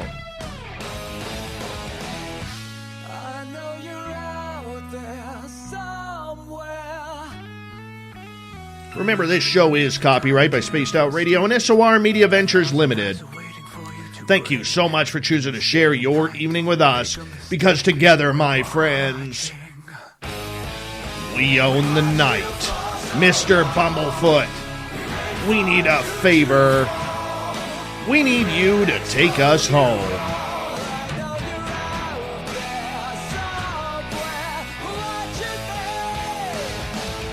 Yes, the Woo Train has docked for the night.